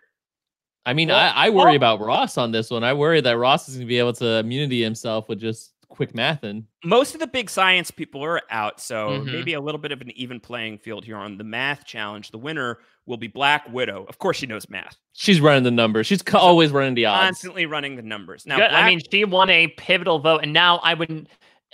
General Ross needs to play his idol here. General Ross has to play his idol here. He's very silly if he does not play his idol. Foolish if he does not play his idol. He and Black Widow should both be immune, and that would be bad news for this newly assembled crew of Ant-Man, Falcon, Sharon Carter, and Vision. But let's see how things play out. This is indeed, after all, BrantSteele. There's a bond between Sharon and General Ross. Oh, dear God. General Ross still trying to angle as if he doesn't need his idol. Possible. Yeah. I mean, I think he's like, look, if I don't need it, then let me just go for broke. And if I get a bad read at Tribal Council, then I'll play it. How would that look? Okay, so it would be, you know, this could be good. That General Ross, Black Widow, and Sharon Carter, if they are able to successfully convince Sharon Carter to vote with them, and they get in a 3v3 against Vision, Falcon, and Ant-Man, then if both are going to General Ross, then he's going to be immune. Yeah. And then they would get that win. And Black Widow are both protected. So this could be very clever. Let's see. Let's see what happens. Let's see if he's that clever. All right. General Ross has the idol. Everybody's going to vote. General Ross is not playing the idol. He feels really good about this plan. General Ross is not playing the idol. He's rolling the dice. Oh, man. Wow. This better work out for him. I kind of wanted not to. What a way to go down. General Ross is not playing the idol. He is banking on the fact that he has bonded greatly with Sharon Carter to the point that he, the obvious target, is going to make it through this vote. Let's find out what happens. First vote, Vision. Okay. Second vote goes to Sharon Carter. Whoa. Wow. Was Ross able to deflect the votes? Third vote, Vision. It's 2 votes Vision, 1 vote Sharon Carter. Vision. 3 votes Vision, 1 vote Sharon Carter. Wow. General Ross is safe as it stands unless we're at a tie. Sharon Carter. So 3 votes Vision, 2 votes Sharon Carter. Final vote goes to Sharon Carter. Was another tie. Another hot tie. Sharon Carter, it's a tie. So many ties. This is our third tie in a row. Crazy. Oh, this my is God. insane. So yeah, this really turned out to be a thing where, like, maybe for some reason Ant-Man and Vision and Falcon were like, we're so confident, let's just get rid of Sharon now. And they're like, all right, Ross says, okay, we'll scoop Sharon up. We'll help protect you. Let's get rid of Vision. He's been completely rogue this entire time. He has no creators here. Well, they don't have a choice here. If Sharon has been like, you know what, I'm going to go with the military-industrial complex. They're like, well, screw you, Sharon. So they may as well just vote for Sharon here. And they know that they're going to go to rocks at this point, very likely anyway. So let's vote for Sharon. And now, yeah, our odds are bad. It looks very bad for Ant-Man or Falcon. But if somebody from their side is now going to be exposed to the vote, it's General Ross. General Ross is the one that is in danger in the military-industrial complex. My God. Well, we don't know. Someone could flip their vote here. We could see Ant-Man or Falcon could. We just saw last time or 2 times ago that Falcon was somebody who was like, screw Bucky. I never liked him anyway. Let's get rid of him. He might do the same thing with Sharon here, just killing off all those Cap world-based characters. All right, let's see. It's time for a revote. No vote between Vision and Sharon Carter. They cannot vote. Let's see if anything changes on the revote. First vote, it's going to go to Vision. Okay. Second vote is going to go to Vision. 2 more votes. Sharon Carter. It's 2 votes for Vision. 1 vote Sharon Carter. Sharon Carter. Holy! So we're going to rocks. We're going to rocks. We're going to Infinity Stones again. Okay, look, I think to a certain extent, though, right? Like, let's consider from their perspective. General Ross should have flipped. He should have, but because now I think if you're looking at you're Sharon, Ant-Man, and Falcon, you could run the odds and just be like, well, if we tie vote twice, if he has an immunity idol, it won't matter. He has to draw rocks. It could knock him out by This is very much shades of blood versus water, right? Where it's this was a bad call on General Ross's part. I think he could be going out via rock draw here. He has a 33% chance of going out right now. Idol be damned. The Sokovia Accords being fully signed and locked into law are just within his grasp. Has he bungled it this close to the finish line? Who is going to draw the purple Infinity Rock? It's General Ross. Incredible. Wow. I love it. What General a way. Ross, the tribe has spoken. Oh my goodness. General Ross, the champion of Survivor, Earth's Mightiest Heroes versus Villains, goes out here in the final 6, drawing the purple Infinity Stone with an idol in his pocket, just this close to the Sokovia Accords. But this is great. I mean, in a way, right? Like if we're doing the superhero style narrative here, you have a situation where Ross has been in control of this game. He is the danger everyone has been worried about. What happens if you follow the Accords and you follow the law, and then you have this madman in charge? You could either then break the law, break the Accords, show that superheroes can't be trusted and will just go against, the system, or use the system in the craziest way possible to essentially bring him down by following the law to a T. Now, I feel like what's happened here is the Avengers have assembled. The Avengers assembled. I think the Civil War is over. I think what we're at here as we enter a final 5 with Ant-Man, Black Widow, Falcon, Sharon Carter, and Vision is now we're just in VR and we're training. And it's like, congrats, we did it. We got rid of General Ross. He's done. Wow. Avengers have assembled, and now let's just play for bragging rights. I still can't believe this really feels like Ross in like the second act of the Incredible Hulk, right? Where like he feels like he has like so much power. He's like, I've got an idol. I've got Sharon Carter on my side. Like he has so much hubris right now that he does not think, despite his ally going out the vote before, and he's like, I'm still good. Even though my other ally is safe and I have an idol, I don't need it. man, could he not be more wrong? Much like Blonsky wrecked him in The Incredible Hulk, he gets wrecked here. He screwed up. He gets rocked here. He screwed up really badly, but I think still we have to say one of the most impressive showings of a returning winner in Survivor history. That was incredible. Yeah, well, considering, he mutinied over to the other tribe, organized Cap's blindside, finds an idol, mutinies back, and is able to not only survive the vote, but entrench himself within a majority alliance that it took until like a pretty overwhelming and complicated vote to get not rid of one of his closest allies and then himself. So really, like, snaps for General Thaddeus Thunderbolt Ross. Say what you want to about him as a villain, but he is a top tier Survivor player. And I think an intelligent play by Black Widow actually ultimately to find like a clever way of getting rid of General Ross without his blood directly on her hands exposes him to the tie. So everybody did well here. Ant-Man, Black Widow, Falcon, Sharon Carter, and Vision are moving on into the final 5. And really, at this point, for me, anybody but Sharon, considering she and I fought earlier, I will be a happy camper. But Sharon Carter, she sort of is one of those people who came in, not really a big name compared to everyone else, but she's been proving herself. She mutinied and was able to survive. She played an idol successfully. She's been really swinging back and forth between alliances, even though she nearly went last time. She has barely had any sort of votes coming her way. Yeah. Nothing to report on the alliance front. We're here at the final 5. Let's see who's going to win reward. There's more of another Brazilian feast, another trip to the Brazilian meat market here at the airport. Let's find out who's going to be. There's only one like Fogo de Chão restaurant that they're just. Black Widow is like a challenge feast. She's crushing. I believe she is going to get to send somebody along with her. She's taking Vision.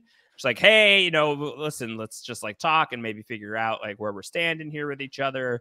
They're going to send somebody to go take the monastic approach to the Sokovia Awards. That person is going to be Sharon Carter, who's just going to throw a real fit on her way to the Sokovia Awards by herself. Immunity is going to be the endurance challenge where you hold yourself up in a frame, in a door frame. This has to be Ant-Man's, right? He can easily shrink himself in and just take that nap, like you said, Josh. So, and like a good thing again for War Machine not being here. He already has a bad back. You wouldn't want him to hurt his back any further. The winner of immunity here at the final 5 is going to be Black Widow, who's on a needed a beast. She needed it. Huge. She needed it. Yeah, she's been in a spot of bother here. She's been in a little bit of trouble here. And Black Widow is going to win immunity and guarantee herself a spot in the final 4. Back at the beach is an idol back in play, considering General Ross left with it in his pocket. Yeah, there is. And wow, last minute. And this is the last time an idol can be played, so you have to imagine he's going to be safe as well. General Ross's idol has been found. It is now in the pocket of Vision, which he just plugs into his forehead. Now he's got everyone knows he has the idol that's sticking out of his forehead. Yeah. he's just gonna wear it. So let's see what the result of that will be as we move into Tribal Council Final 5. You cannot vote for Black Widow. Gotta assume Vision is gonna play this idol on himself unless he's a true dope. Not impossible. I would think Sharon Carter is going to go here. Would be my because I think Ant-Man seems to have some relationships with the other side. I don't know. This could be Falcon. I feel like Falcon could be in trouble too. Falcon could be in heard trouble too much from since his buddy Steve left a while ago. Yeah, I think he's just thrilled that he took care of General Ross. And if he has to tap out of VR at this point, he's fine to do that. He's been working overtime to get rid of General Ross. I think that's where we all are here. I think at this point with Ross, it's VR. We're in VR. Everyone's just like, this is like the training exercise, right? Yeah, and they're all having fun. There's no animosity here. There's no anger. Everybody's gonna respect each other's game. It's a pretty happy finish. I think the resolution has come a little early in terms of Cap and Tony are on the pre-merge trip, hashing out their differences, and the Sokovia Awards of the Sokovia Accords have been destroyed at the Sokovia Awards. With the final 6 death of General Ross, and now everybody's just hanging out. It's just like, okay, who wins? This is a post-credit scene, essentially, where they're like, wait, we defeated the big bad, and now we're all hanging out. Yeah, so now we're in the post-credits point of Survivor Avengers at Civil War. All right, so the votes. Vision has that idol. Vision's going to play the idol, very smart. So it's either going to be Ant-Man, Falcon, or Sharon Carter. First vote goes to Vision does not Does count. not Oh, he might. Vision's playing a pretty like strong end game right now. Yeah, that comes later. Vision does not count. Vision does not count. Sharon Carter does count. Falcon. Oh. Ooh. Sharon and Falcon have votes. There's one more vote. Next person voted out of the game. It is Falcon. He's flying out of here. He's flying 2-2-1. I'll be interested to see. Maybe Vision went a bit rogue and just threw another vote onto Sharon. Yeah, I think that's possible. Black Widow got it right. No, Vision and Black Widow, they're voted together. Falcon, I guess Falcon thought that maybe he knew that the votes were going to come onto him. Obviously, the idol sticking out from Vision's forehead. So he said, I'm going to throw a vote onto Sharon and hope that Ant-Man supports me. Ant-Man ends up voting for Vision instead, even though I think he sort of knows that Vision was going to play the idol. Yeah. Yeah, I think that seems likely to me. I think Falcon was like, guys, I just wanted to avenge Steve. I did it. I'm happy to go fly out of here and just like go eat some churrasco at the airport. Yeah, though I believe Falcon did read a poem before going, and it was the Oath of Captain America. Yes. So Coach Sam is out. Here's our final four. Ant-Man with that killer social game. Black Widow, who has played a very steady game and has become a challenge beast. Sharon Carter, who's like the Aaron Lobdell of Survivor, Avengers, and Civil War. And Vision, who is like, is he the fish back to Ant-Man's JT? He's the numbers guy? It's possible. I mean, he's a numbers guy. I don't think. Yeah. I don't think he's like working with Ant-Man. I don't know. Vision seems like the guy who was like, he almost seems like a Matthew von Ertfelder type, where he was like a loner for so long, and then he finally started to realize the game and has now been like a key part in so many votes. Yeah, I think so. All right, we are in the finale, folks. We are in the finale here. The biggest twosome on the board is Ant-Man and Sharon Carter. I think the thing that they're probably bonding over the most is like, oh, this is awkward. Like I don't like really feel very strongly one way or the other about any of this. I don't know any of these people. Well, I don't know. I can imagine that Sharon wants to avenge Steve to a certain extent, right? But she's done that. She did that. Yeah. And I think Ant-Man and Sharon are like, we're not really Avengers, are we? No. Yeah. Okay. So this is weird. But they're getting there. All right. So the first immunity challenge of the finals. Oh, this is the one where they have to crawl out to all the different like cargo net spider legs. Yeah. You can imagine this is a Black Widow's court. Black Widow should be, You would think so. And Black Widow we would be right. Black Widow crushes have a spider? Great, I'm on it. Spider challenge is in play. She knows what's up, so she is going to crush that spider challenge. Back at the tribe, nothing's happening. So, could we say this will be a tie? Because I think this might be a tie. You would think so, because you've got Ant-Man and Sharon are really tight, and then Black Widow and Vision seem to be tight-ish right now. But you can't vote out Black Widow, so let's see how it's going to go. First vote is going to Ant-Man. People starting to shake in their boots about his social game. Yeah, and this might be the first time he's actually gotten a vote all season. I think that's right. I think that's right. So first vote, Ant-Man. Second vote, Ant-Man. Dangerous social game. Third vote, Vision. Fourth vote, Vision. It is another tie. It is a tie. But since it's the final four, if this ends up still if no tying, one breaks the tie, it's going to be fire. Yeah, between Ant-Man and Vision. I think. Vision, you would think have it though. I don't know. Ant-Man has his ways. Yeah. All right. Here we go. Revote. Let's see what's going to happen on the revote. Is it Ant-Man or Vision? Ant-Man gets a vote. Yeah. Vision gets a vote. All right.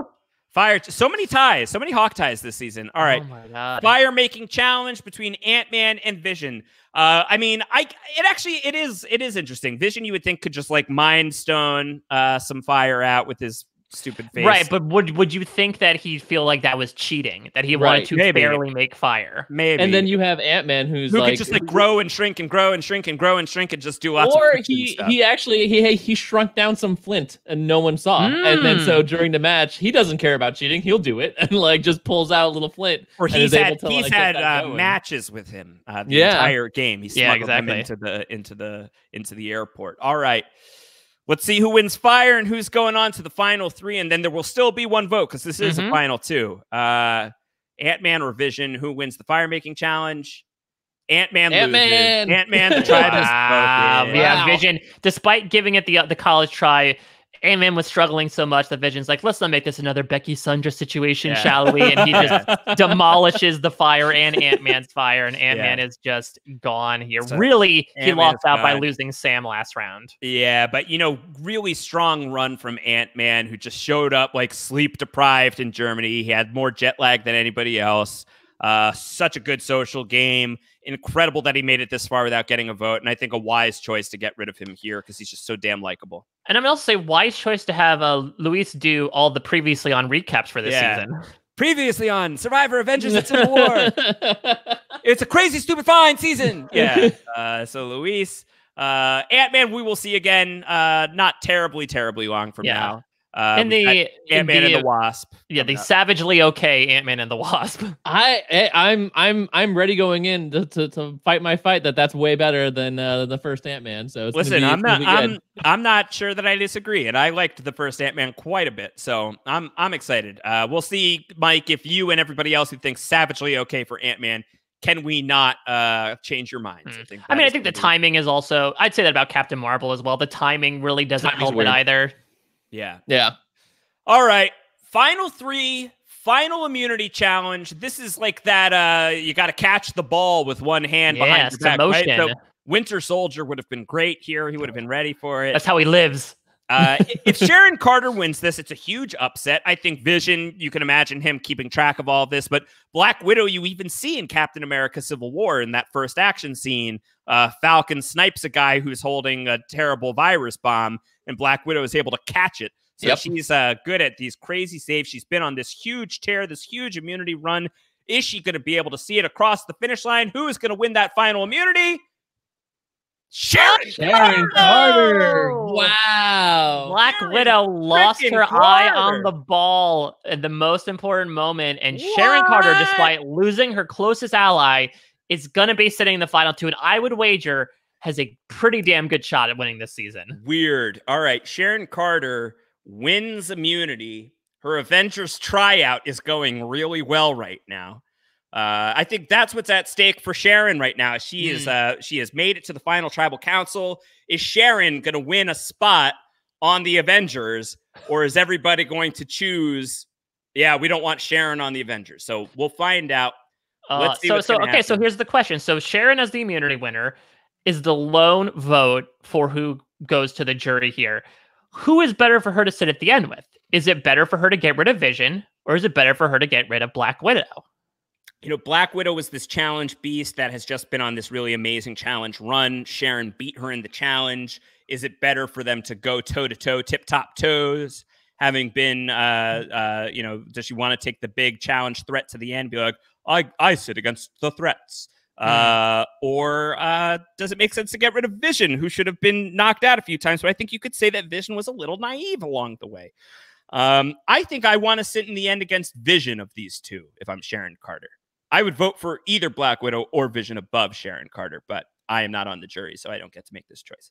I'm in agreement with Josh here on that. I think that you want to stick with Vision at the end if you're Sharon. I think Black Widow is also someone where she's played both sides. She could have had, a lot of things that work in her favor. She could make a good jury argument that she was a key factor in bringing down General Ross, because she could have, Natalie Rushman could have pulled a Natalie Anderson and just infiltrated and stayed true until a certain point. And then, like you said, because she voted a specific way in that 3-3 helped get Ross knocked out. There's a lot in there that works in Black Widow's favor. So you might want to take her out now instead of going to the end with her. All right, let's see what Sharon does. Drum roll, please, as we go to Tribal Council, and Sharon casts the one vote to decide who will be leaving just shy of the final Tribal Council. That person, the final member of our jury, is Black Widow, the tribe. Yeah. I mean, it also even makes sense from a strategic perspective. Black Widow has 2 guaranteed votes on the jury in General Ross and in War Machine. Vision benefits from the fact that his 2 allies ended up going back-to-back right before the merge, and that he really has nobody in his corner. But that also could work out really well for him in that he has a great story of, I entered the jury phase with nobody. 3 commentators thought it was going to be an open and shut case to get rid of me at the final 9. Mama, look at me now. Yeah. Dads, look at me now. Look at me now. Vision and Sharon Carter are your final 2 here. The crowd is going wild for this final 2. In Survivor, Avengers at Civil War. You have somebody who started out on the Captain America tribe and somebody who started out on the Tony Stark tribe. So you've got 4 Accords against Accords, but Sharon also defected against the Accords at one point and is a key reason why Captain America got flipped shot. Back to her old tribe members to get rid of her other tribe mates. Yeah. Well, I think one way or another, if you're looking at Sharon or Vision, even at the outcome of this, like we came into it being like, okay, well, which is right, pro or anti-registration? We sort of landed on like, well, both sides have a point. And like you're ending on 2 characters here, Sharon, who works for S.H.I.E.L.D., works for the government, but still helped the heroes when they needed it the most. And you have Vision, who, while stringently has been pro-registration, understands the need for flexibility and negotiation, because he's not completely just okay with it, because as we know, he's still in a relationship with Scarlet Witch, who is on the run. So we have 2 people who essentially are, to a certain extent still working in the government, but flexible about what registration should or should not be. So we kind of end on a amazing argumentative middle ground between 2 characters. So really, like, our results are kind of amazing. Yeah, the theme is not on trial here. Yeah. No, not really. If Vision wins, then I think that is a really exciting continuation of the conversation we had, Kevin, of like, if Vision thinks that this is something to consider, then you at least have to pay it some consideration. If Sharon Carter wins, then this is justice for somebody who has been really underserved, who's a great character in the comics, has been underserved in the films so far. Is she slated to be in Falcon and the Winter Soldier? I'm not sure. Search and yeah, that might be something we should look I don't believe so. Yes, no, she is. Good. Emily Van Camp is returning for as Sharon Carter in Falcon and the Winter Soldier. So these are the stakes: is either like Vision had a point, or Sharon Carter is going to win here and is going to like really buy her spot in the future of the MCU. That could be what we're looking at. Big stakes. Let's go to the final tribal council and let's find out how this is going to go down. Do we have a prediction? I feel like it's going to be Vision, personally. I think it might be Sharon, honestly, for playing a really long game, playing many sides, thinking things through. But let's see how the votes. And I believe it might say outright who wins. I mean, they don't do the vote counts. Well, how about this? The winner of Survivor Avengers at Civil War is Sharon. Oh, Sharon Carter. No. It's too soon. We are going to read out the votes. Good. All right. And that first vote goes to Sharon Carter. Sharon Carter, 1 vote. Vision gets a 2nd vote.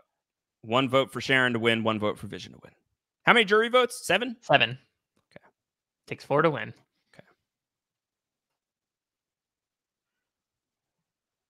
Okay. Sharon and Vision each have 1 vote. Sharon, that's 2 votes Sharon, 1 vote Vision. Vision. Oh. 2 votes Sharon, 2 votes Vision.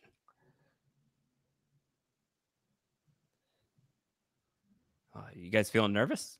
A little bit. No, I was talking to the people listening. Okay. Oh, okay. Sorry. All right, okay. It's 2 votes Sharon, 2 votes Vision. This has been a great simulation, Mike. I know. This has been like, one of the most exciting BrantSteeles that I've been a part of. Yeah, and this just goes to show, like, you don't need a bunch of idols and twists and tribe swaps to make for an exciting season. Even though it's a simulated one, there was still a lot of cockamamie BS that happened. All right. Okay, here we go. 2 votes Sharon, 2 votes Vision. 3 votes remain. The next vote goes to Vision. That's 3 votes Vision, 2 votes Sharon. 1 more and Vision's got this. That's the winner it. Of Survivor Avengers at Civil War is Vision. Vision was right, Kevin. Vision was right. We cannot dismiss oversight out of hand. And now Vision is the one who sees over all as the winner in a 5-2 vote of Survivor Avengers at Civil War. Yeah, let's see who voted for. Okay, so Spider-Man voted for Sharon and General Ross voted for Sharon. I guess he wanted to like make it up to her. She did side with him during that infamous 3-3 vote, even though he's pissed that he didn't play the idol in his pocket. She did go to bat for him to a certain extent. but everyone else gave it to Vision. Again, he had that Matthew Von Erfelde story coming in a bit naive, under the thumb of Iron Man and Josh Wigler. For Vision to win after being born just a few weeks after yesterday is pretty good. Yeah, I will also say pretty good, like a nice little crowning moment for Vision, who is not going to be long for this world in the MCU. Yeah. So this is like a nice little send-off to him in a manner of speaking. Yes, he looks very good at the reunion, Kevin, with his suit and tie. Oh, he's dressed to the nines and he looks fantastic. He has very formalness to him. Everyone likes him. It's fantastic. And yeah, it won't be the last of him. I mean, even very in the exciting. MCU, That's true. He's got other stuff coming. Very exciting victory for Vision. The fan favorite award goes to War Machine.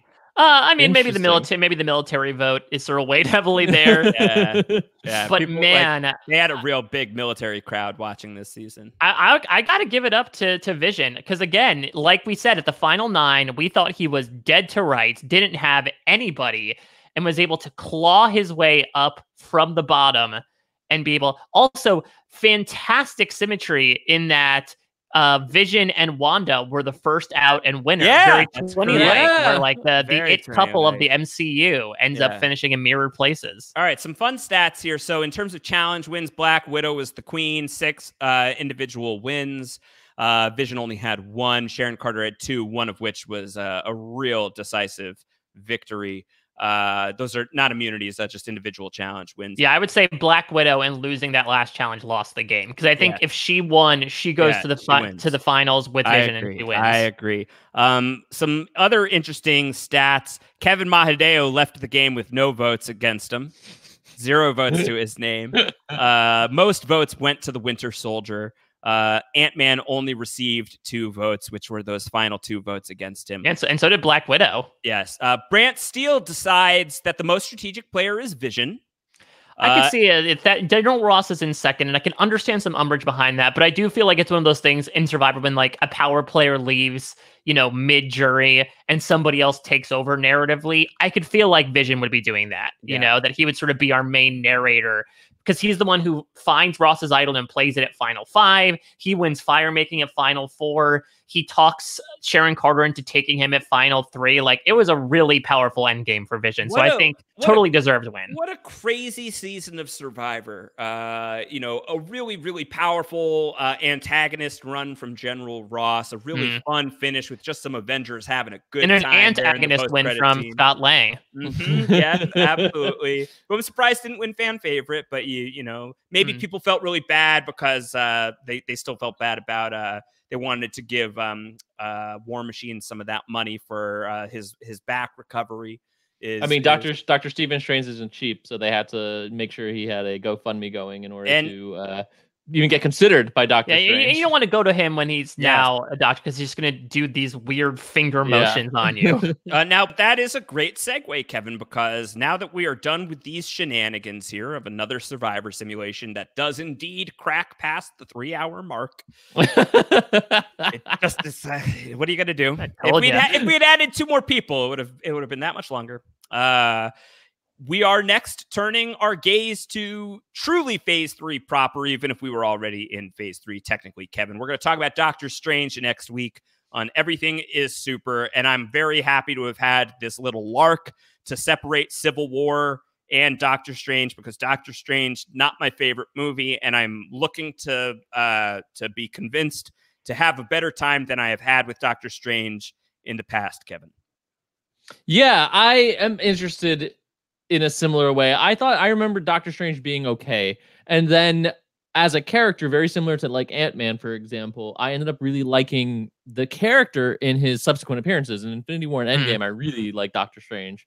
So it would be interesting revisiting now, having a little more affinity for the character and his portrayal in the MCU, to go back to these roots and see like if that actually colors it to make me enjoy the movie more. So I'm pretty pumped about that. And obviously there's going to be some weird stuff to talk about in terms of like the Rachel McAdams of it all. The Ancient One, of course, is going to be a point of discussion, which is going to be odd, but I'm interested to go into this. Especially what's really weird is that I'm almost like, man, Doctor Strange was like a week off for me, because last week when we were doing Civil War, at the same weekend I watched The Old Guard and Serenity was on, both of which had Chiwetel Ejiofor in it, which would have been hilarious if I watched Doctor Strange. I would have had a Tripwell Ejiofor experience as he is in all 3 movies. So it's just delayed. It's delayed. Yeah, but I remember really liking him in it, so I'm excited for all these little pieces to see now how I feel about them, especially with the MCU completely done and over with in terms of actually coming out. At least I think as far as the Infinity Saga. Yeah, you should challenge your listeners to see if they can watch the movie on mute and see what the experience is like. Because the one thing I think, at least I remember about Doctor Strange, is that is probably the most visually inventive MCU film of all time, and it makes sense, right? They're playing with like Inception like graphics. I also can't remember if there is a final battle or if you count like the Infinite Showdown with Dormammu as a final battle. That's going to count as a final battle, and I think that will rank high. I think that'll rank high. Yeah. I think the movie will rank relatively low for me. I think that I don't know who's the villain. Is the villain Mads Mikkelsen's character? Is it Dormammu? I think either way. Probably is it the Ancient One to a certain extent? You know, we'll see. We'll talk all that stuff through.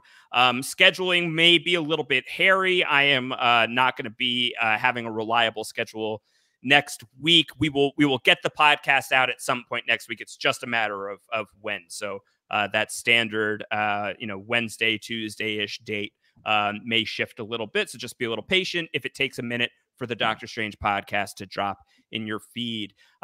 Mike, as Kevin and I are embarking on phase 3 of the Marvel Cinematic Universe, you and I are embarking on season 3 of Lost. Yes. Down the Hatch, the Lost Rewatch podcast. We are covering the season 3 premiere on the podcast this week, A Tale of Two Cities. After Mike has taken a week off from the podcast and making your glorious return with the season 3 premiere of Down the Hatch coming up. So that should be really, really super fun. Yeah, it's going to be good. You know, I think maybe what you consider about Doctor Strange, Lost fans consider about the first 6 or 7 episodes of season 3. We talked about this in our season 2 feedback show, that it's pretty much conventionally known as the doldrums of Lost. I'm excited to talk through it no matter what. And of course, you know, there is still Down the Hatch, even though I was absent. Listen to Josh talk with John Krause and the great Ben Behind the Curtain about the badness of Bad Twin, other literary references, and ARG around Lost, which I'm assuming is what the final 5 of this BrantSteele essentially was, with one big ARG. So yeah, be sure to check all that out. But we will be back with A Tale of Two Cities very, very soon. All right, so follow all these nice folks on their social media. Kevin is at Kev Mahadeo. Mike is at a Mike Bloom type. I'm at Round Howard. Be subscribed to the Super podcast, super at postshowrecaps.com. That is our email address for feedback. Make sure you subscribe to Down the Hatch as well. Just subscribe to Post Show Recaps. Yeah, we got a lot of fun stuff. There's a Babysitters Club podcast that just released. Yes, with Jessica Leese and Shannon Gus and Kirsten McInnes. So you should check that out for sure. We'll be back very soon with more Marvel coverage. Until then, everybody, take care. Goodbye. Bye-bye. Excelsior.